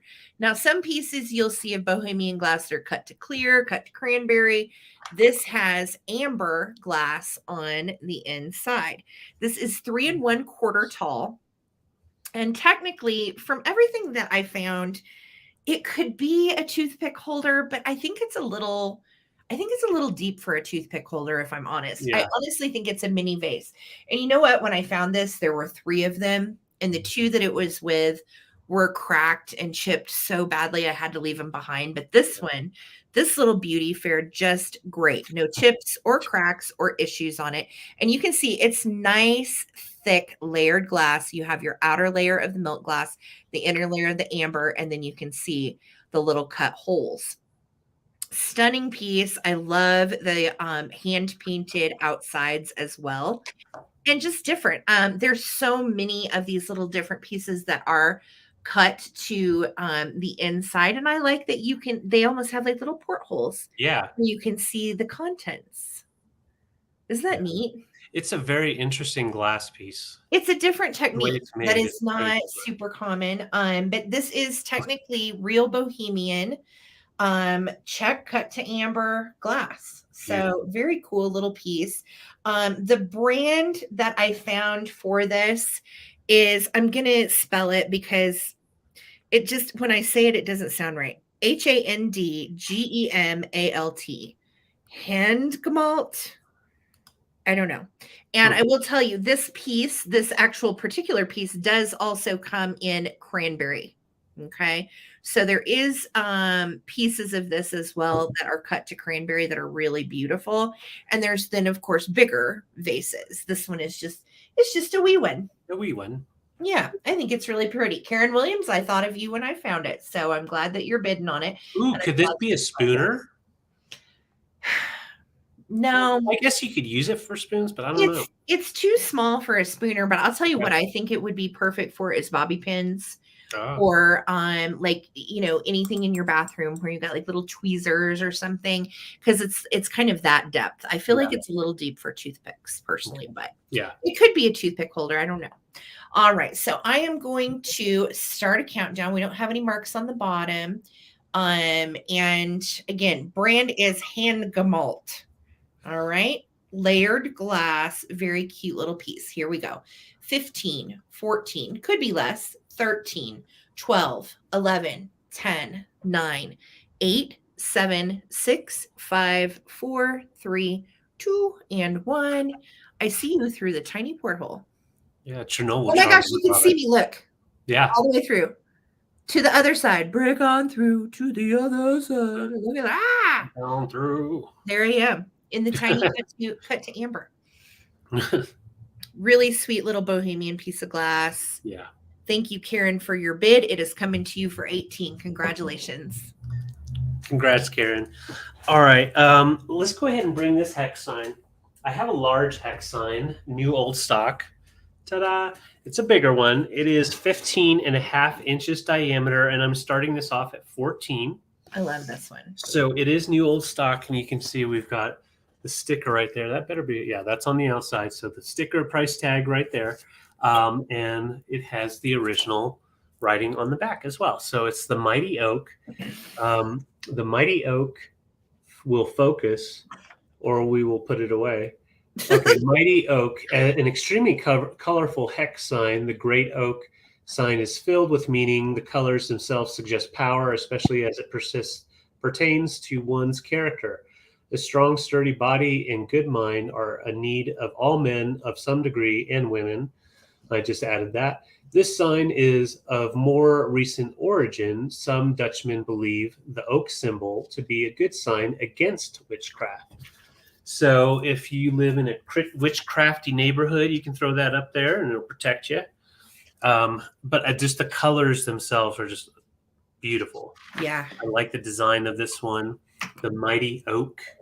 You've got the acorns in there. And of course, I love the yellow and then the blue and the green together. So you've got the yellow and almost, yeah, that's a red, like a tomato red. And then the blue and greens together. So those color combos I think are really nice. And then when they come together all together. Oh my gosh, this is a great tray. If you had a Lazy Susan, you could put that on the Lazy Susan, and then it would be your roundy. It would be like your little. Hey, should I keep this for myself? And then this could be the way I show items now? Well, it's too late now. You've already got a bid. Damn it. See, I'm never thinking. All right. So Linda, I see you're 14. Yeah, it's a beautiful piece, new old stock, so there's no holes in it. You could definitely hang it, or you can just lean it up if you don't want to put a hole in it. And you definitely take the plastic off, but it's new old stock, and it measures 15.5 inch diameter. Yeah, a turkey. There you go. Wouldn't that be a beautiful centerpiece, literally, for Thanksgiving with the leaves and the nuts, and then put like an Ellie Smith carnival glass turkey in the middle. Like, I see it. Yep. Like, imagine that's a turkey. Bam. Bam. Thanksgiving just happened. Mm-hmm. Okay. That's a good idea. Linda, I'll buy it back from you for $30. Let me know. I'm going to count it down. 15, 14, 13, 12, 11, 10, 9, 8, 7, 6, 5, 4, 3, 2, 1. Bid end. I'm cleaning up your table. It's time to get out of here. It actually could work as a very nice tray. Indeed. I don't know. $30 just in case 30. You're so silly. Smart, Linda. Smart. All right, there's our bid end. So for 14, this is yours. Thank you so much, Linda. Awesome. All right. So next up for me is a really cool book. And I am starting this at $18. And this retails and went for much more, 40 to 45 typically, when it was new in 2008. So the book itself is not vintage, but obviously the subject matter is why we're here. This is a compilation of Georgia O'Keeffe and Ansel Adams' natural affinities. And the way this compilation came about is Ansel Adams was really close friends with Georgia O'Keeffe's husband. And Georgia O'Keeffe's husband was a modernist photographer, very famous as well. I can't remember what the heck his name was, but they became to know each other basically through the husband. His name was Alfred Stieglitz. That's what it was. And he was the country's first advocate of modern art, and he was O'Keeffe's husband and agent. That's what it is. Okay. So basically, this is going to show you the parallels against the photography and her paintings. A lot are Southwest, a lot are obscure, and a lot are nature, which obviously is what both of them specialized in. So I'm going to show you some of the content of this book. It is absolutely wonderful. It does have its original dust jacket, the plates, and it talks about O'Keeffe, and it talks a lot about New Mexico, talks a lot about, of course, Ansel Adams, and kind of gives you basically a brief synopsis of the two of them as artists themselves, and then we get into the work. And again, Georgia O'Keeffe, as many of you know, is known for her floral paintings. She does have a really spectacular museum in Santa Fe, New Mexico. If you ever get the chance to go, you absolutely should. It is downtown on the plaza, and it is quite spectacular. So again, it has a lot of her Southwest renderings of the adobe homes and adobe structures, chapels, and so on around Santa Fe. And then it has some trees, desert landscapes, red rocks, and so on. Then we get into Ansel's contrast of works that are what would be considered natural affinities too, that reflect George's paintings, but also Ansel's original photography in black and white. And it is really quite an interesting book to look through. And I love, of course, his landscapes are so spectacular. But it talks about how they traveled the United States and ended up with so many pieces that related to each other, related to the Southwest, basically. Right.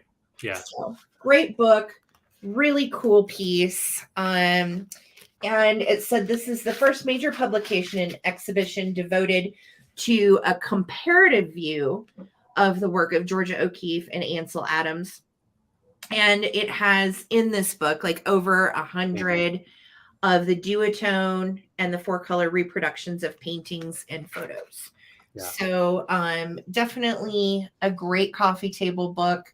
And it's split between O'Keeffe and Ansel Adams. And as you know, Georgia O'Keeffe is very famous for her flowers that imitate the human body. Okay? Well, yeah. And well, what's interesting is, as a photographer, when starting photography, most people start with inanimate objects and concentrate on light. And that's what Ansel Adams was world renowned for, is he would sit at some of these locations for weeks, sometimes months, waiting for the exact light that he wanted. to hit a certain spot, and he Yes.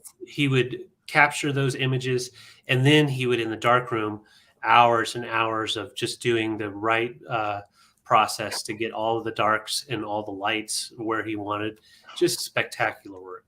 His process, when you really read about how he got his photos Hmm. and the hours that he waited for the right light, he was a very patient man, Very very patient. patient photographer. Yeah. He was. Brilliant. Just absolutely brilliant. Yeah. Susan, I do see you in at 18. Thank you so much. It is, again, a great book. I think it is a lot of fun, too, to compare the artists. I would never actually think to compare them. Yeah. But apparently they were all very good friends, so which I also think is neat. So Yeah. I am going to start a countdown on the Georgia O'Keeffe and Ansel Adams Natural Affinities book. It is a first edition, by the way. And the dust jacket is in pretty darn good shape. There's just a little right there. There's a little spot where it's bent up. But other than that, it's pretty great. So Awesome. here we go. 15, 14, 13, 12, 11, 10. It's hard to show with the dust jacket on. I'm sorry. 8, Yeah, 7, 6, 5, 4, 3, 2, and 1. Looking for a bid end. I agree, Mars. Yeah. And if you can see both of these artists, their work in a museum or in an art show, it's definitely worth going and seeing, because it's the printing process afterwards that really makes them stand out. Yes. Absolutely. Susan Jackson coming to you for 18. Thank you so much. Congrats, Susan. Thank you. Great book. Beautiful book. I do have one more piece of glass, and just a little FYI, I had a Howard clock, a Howard Miller clock that I was going to be bringing. There are some issues. I'm trying to still work on it, so it will be coming at another sale if I can get it going. So this is taking its spot, and I don't think that's such a bad thing. So I'm starting this off at $18. I'm going to put up black so you can see the design. So this is made in England, and I'm going to show you the sticker here. So we have Chance Glass, and Chance Glass, it was actually brothers that created this company, and they went out of business, or they did a really bad job budgeting and went out of business at a pretty quick rate. It wasn't because of their quality of glass, though. They did a lot of fancy plates and bowls and platters with this nice design, and it's more on the bottom side. You can't really feel the texture, but you can. I don't know how you can say it's like right in the middle, but you can feel it. But it's just a beautiful English glass piece. I do not know for sure when this was made, because they did make different sizes and different designs during different time periods. I want to say around the 60s, but I can't say for certain. You do have that gold all the way around the rim. And as you can see, this little dish just sits at a nice bow, like curved look there. And I'm just show you how it sits. It's just a beautiful little piece, small but mighty. And once again, Chance Glass, made in England. And it is a stunner. I would say these are more like a wildflower. What do you think, Sarah? It's a botanical of some sort. I really don't know. The leaves are beautiful. Yeah. Kind of reminds me of like a thistle of some sort. Yeah. I really don't know. Yeah, and look at the line work. That is so small.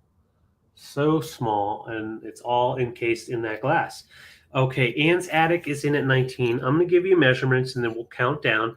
I'm interested to see what you would think about doing with this. Like, what would you display in it, or how would you display it?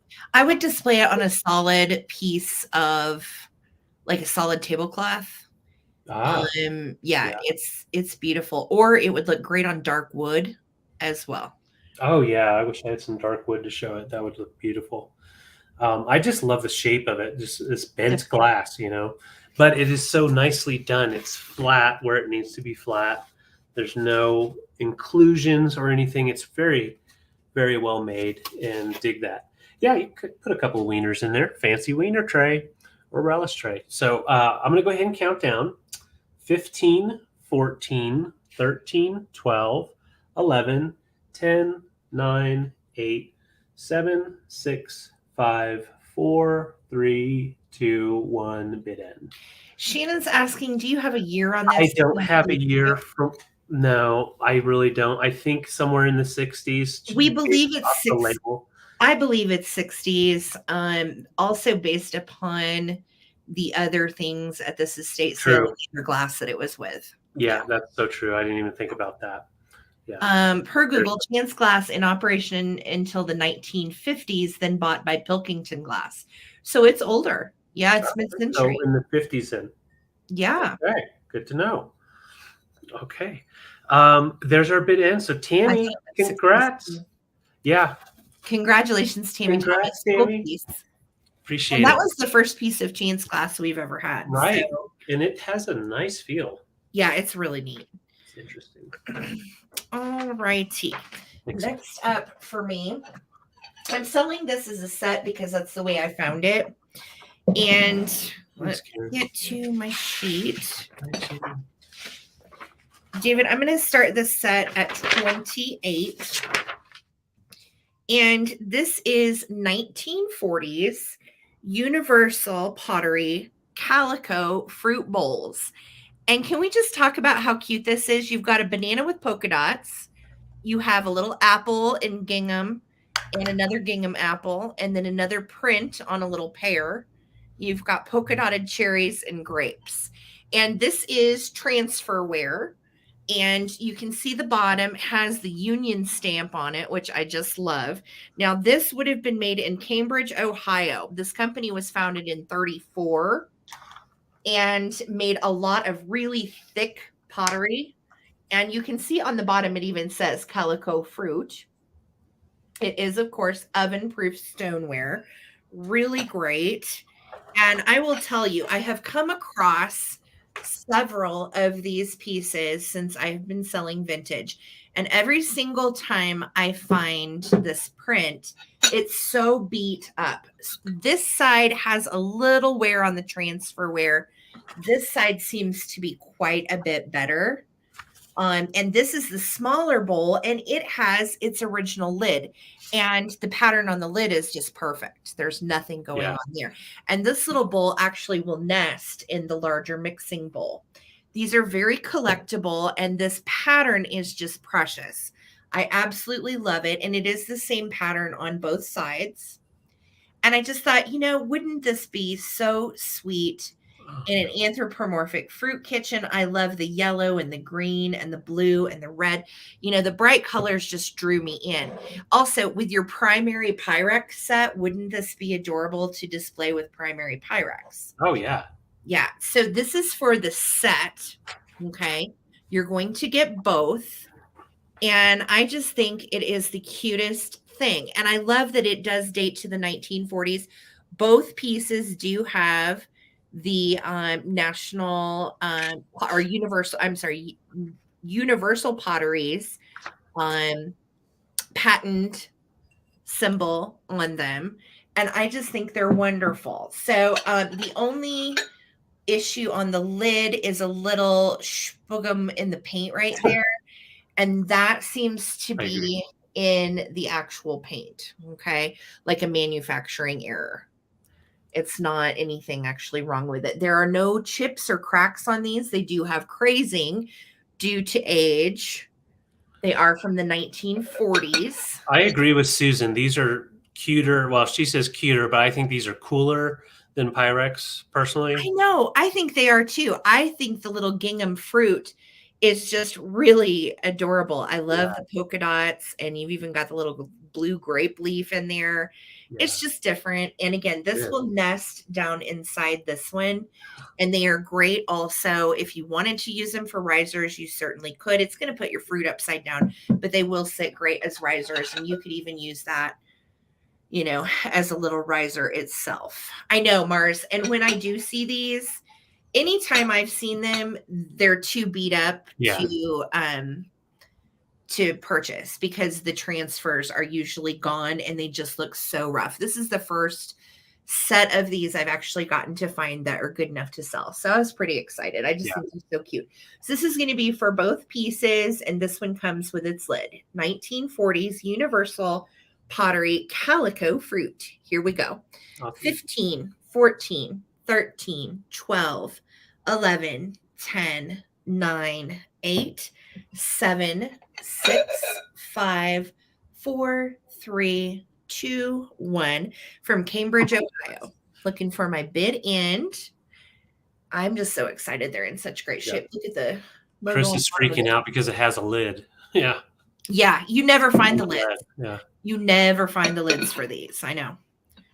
They're just so cute. Wouldn't this be cute in a 4th of July display too? So all summer long. Yeah. All summer long. With your primary Pyrex, with yellows, with red. Oh, your hazel atlas fruit too, your jam jar. Put it with your eagle. Precious. All right. And with your eagle. There you go. With your eagle. Looks so weird, honey, but okay. Okay. All right. So Weird Linda and Ann and Dusty, I see all of your just in cases. There's my bid in. Chris, your 40 came in after the bid in. So for 36, Linda, you are going to take these. Thank you so much, Linda. Congratulations. Congrats, Yay, Linda. Thanks, Karen. All right. So I believe I'm on my last item, guys. And thanks so much for sticking around with us. We will be having a recap right after this. So for my last item, Sarah, I'm bringing a book. And I'm starting it off at 25. Now, quick story.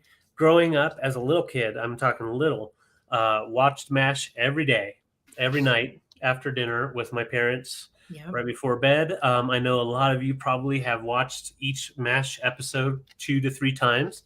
So you probably don't need the book, but this is a really great book for showing to your family, but also just to kind of look back and experience the shows in a different way, the episodes. So it has its original jacket. I'm going to take it off so I don't tear it up. It is the 2000 version.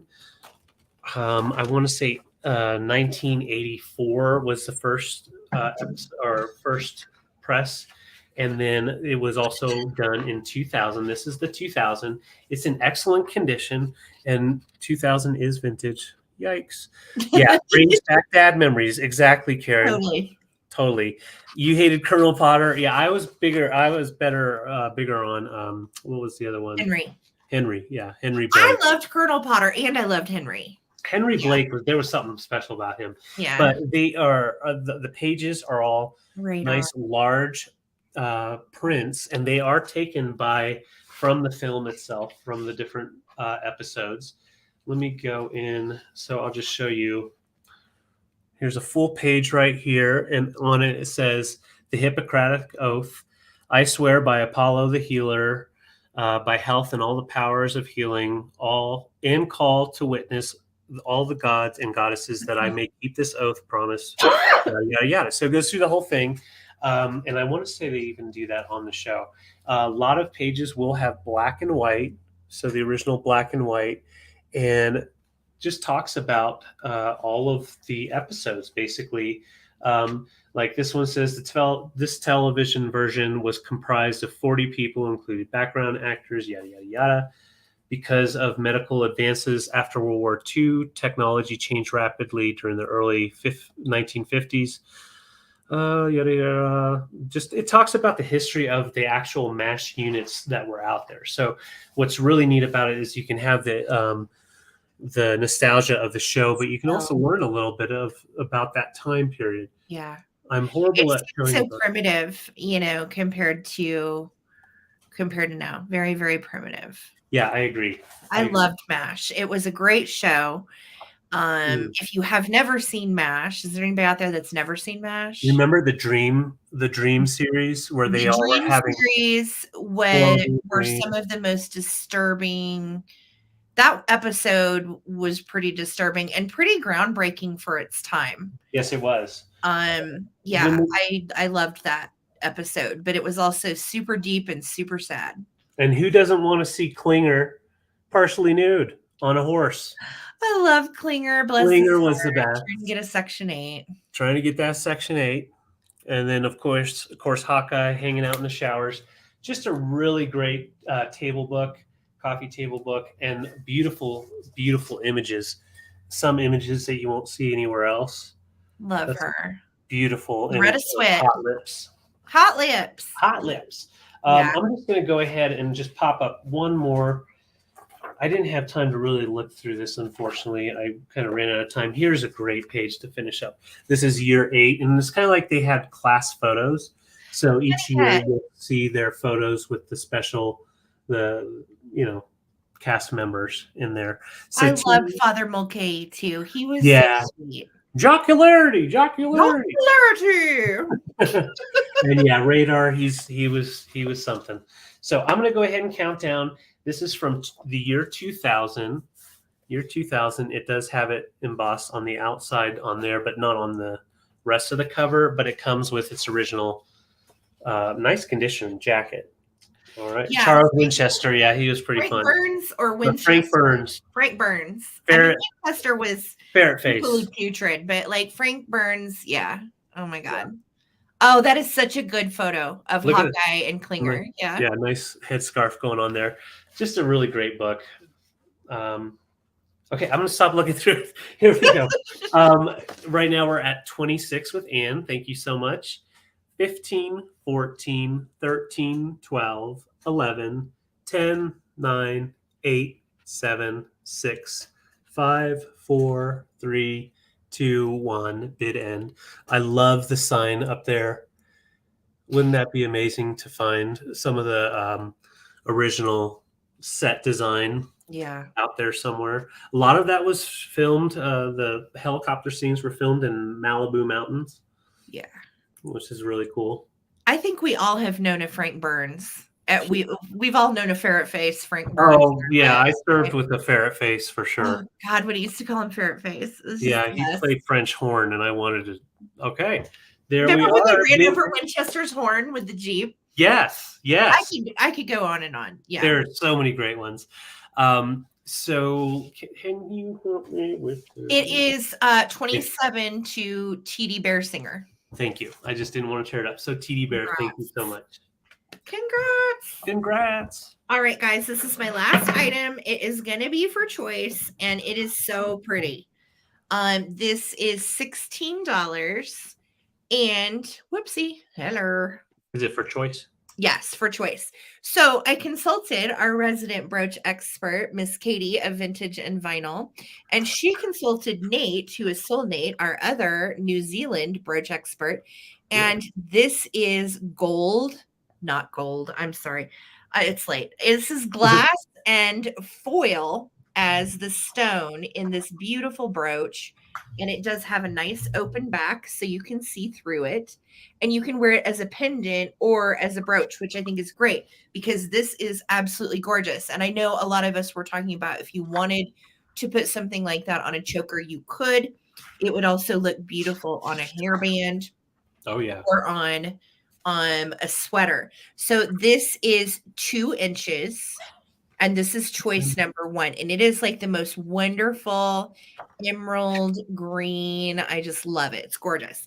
Choice 2 is going to be the matching bracelet. But the bracelet is actually blue and green, which is like a really, really wonderful earth tone. Yeah. And then you can see when you turn it this way, the cabochons on the bracelet are beveled. So it is in beautiful shape. It does not have any scratches or issues, and it is just wonderful. I forgot to measure the size of the bracelet. Apologies. So it is 7 1/4. The bracelet is 7 1/4 long, and it is lovely. So these are your 2 choices between the bracelet or the brooch. Aren't they great? They are. I'm surprised you're getting rid of these because I know those are your colors. I know. I really do love this kind of jewelry, and I love these colors, these natural looks. And they did this with foil and glass to make it look like a natural stone. Okay. So just a beautiful piece of vintage costume jewelry. These date to the 60s, by the way. Yes. Wow. These are 1960s. So again, this has the little attachment so you can use it as a necklace if you would like. And it displays so beautifully. You can just see it catch the light. And this is just stunning. Doesn't look great on my old hands, but it is it is very, very pretty. And I love that deep blue with the green. I just think it's awesome. Yeah. All right. So I'm going to start a countdown. I see Tammy Thomas is in at 16. And this is going to be for choice between the bracelet and the brooch. Okay.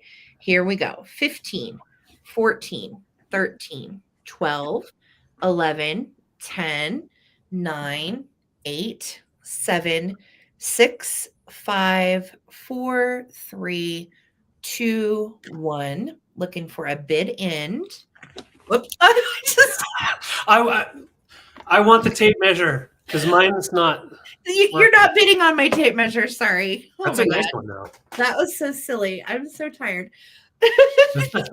I know, we're both tired. Off my desk. Yeah, this would look beautiful for St. Patrick's Day. I agree, Steve. Yeah.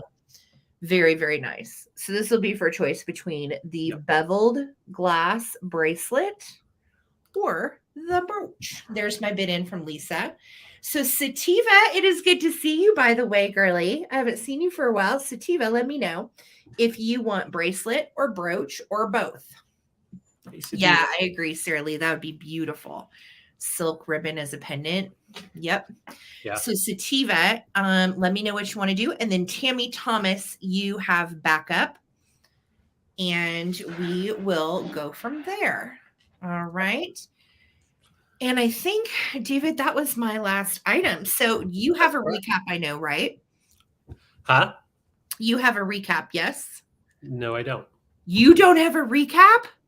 Hold on, I'll tell him. Guess what, guys? David didn't suck tonight. He got all of it sold. Thank you so much for pitying him and buying his stuff because, boy, he was going to cry all night. Oh, my God. Thank you guys so much. Sativa wants the bracelet. All right, Sativa, it is yours. Thank you so much. And behind Sativa was... Tammy passed on the bracelet. Tammy passed on the brooch. I mean, the brooch. She wanted the bracelet. All right. And so then behind Tammy, was there anybody else? Let me see. I'm looking. No. Okay. All right. So I am doing a recap solo. All right. Hang on, guys. Let me get prepared. Okay. So while she's getting her notes together, recaps, she's going to show an item. She's going to tell you the price. And if you're interested in it, put in the comments, put whatever the item is and the dollar amount as fast as you can, just so we can make sure we can move on to the next one. And yeah, if we get more than one person interested, we'll do a quick countdown. Thank you so much, Karen. And I owe it all to you guys as well as to my picking partner over here, because we pick together and it helps to have a second set of eyes help me. So. Oh, Sativa, you're such a sweetheart. Oh, that's so sweet. Okay. All right. Let me write that down. Okay. So Sativa is going to take the brooch. And oh, darn it, Tammy. Tammy said she couldn't get her fingers going and she dropped her phone. Tammy Thomas is going to get the brooch. Well, that's so sweet. I mean, the bracelet. God. Bracelet.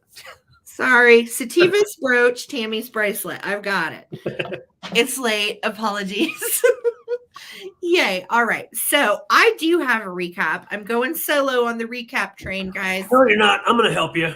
You're going to help me? What you got there? Chickadoo. Right. So I have this original art piece on canvas. It is spectacular. It is 4 inches wide. It is a huge canvas, as you can see, hand wrapped. And this art piece is an oil on canvas. Oh God, I just hit the chandelier up here. Whoops. And oh, no. It is by an artist that I do not know, but it is signed and it is original piece. I'm asking $78 for it. It's 28 inches tall by 15 inches wide by 4 inches deep. Okay. Wow, that's deep. So it is a good one. It is an unknown musician. I think he could be a lot of musicians, honestly, but he has like the rockabilly style going on. And this is an original piece, and I couldn't pass it up. So for 78, if anybody would like to claim this original piece of art, it is quite spectacular. It does have some gold on it as well, and gold throughout that is shiny. And then I did want to show you on this side, there is a face. There you go. See the face drawn? Yeah, I see that. I did that last night. Sorry. You did not do this, Dave. You Gotcha. better not have. But yeah, it's a neat piece. So original oil on canvas, done in 2014, 78. If anybody is interested, it's a big one, 28 by 15 by 4 on that. And then I had this Disney couple, and they are coming. They are vintage Disney Japan figurines, and it's Cinderella and Prince Charming. And they are coming with Cinderella's Swarovski crystal shoe, and that would be $30. So $30, and that's going to come all together. The shoe itself is Cinderella's Swarovski crystal shoe. The shoe itself goes 30 to 50. So this is quite a good deal, and I'm throwing in the prince and the princess, and they are made in Japan. Princess Hole. Vintage Disney figurines, as well as her Swarovski shoe for 30. Okay. And if you're watching this on the replay and it didn't get claimed, you can always email me and you can claim any of these items as well. Okay. And then I had Jean Ingelow. She is an English poet. This book is 139 years old. It was written in 1884. This is one of the originals. Let me not booger that page while we're talking. And it is a poetry book by Jean. There you go. Belford, Clark and Co. And like I said, this is the oldest one I could find online. All the others were 1887. This one is 1884. And I am asking 58 on this because of age. It is quite spectacular. Yeah. Okay. Wow. And again, if this isn't selling, I may throw this on eBay. All right. That's up to you. And I think that might be it, David. Let me make sure. Yeah. Yes, that's the deal, Pickles. All right. Chris, I'm going to put you down for Jean Ingelow. You got it. Great It's snack, a Chris. gorgeous book. Enjoy. Great poetry in there, too. Okay. 8 to Chris. You got it. Thank you so much. Yeah, Karen, I'll go ahead and tell you who the mystery guest is tomorrow. Just kidding. No, you got to go to We Are Vintage tomorrow on Enamor Amy's channel at 4 p.m. Eastern if you want to see who the guest is. It's not me. It's not Dave. It's not David. It's not David, but you'll know him.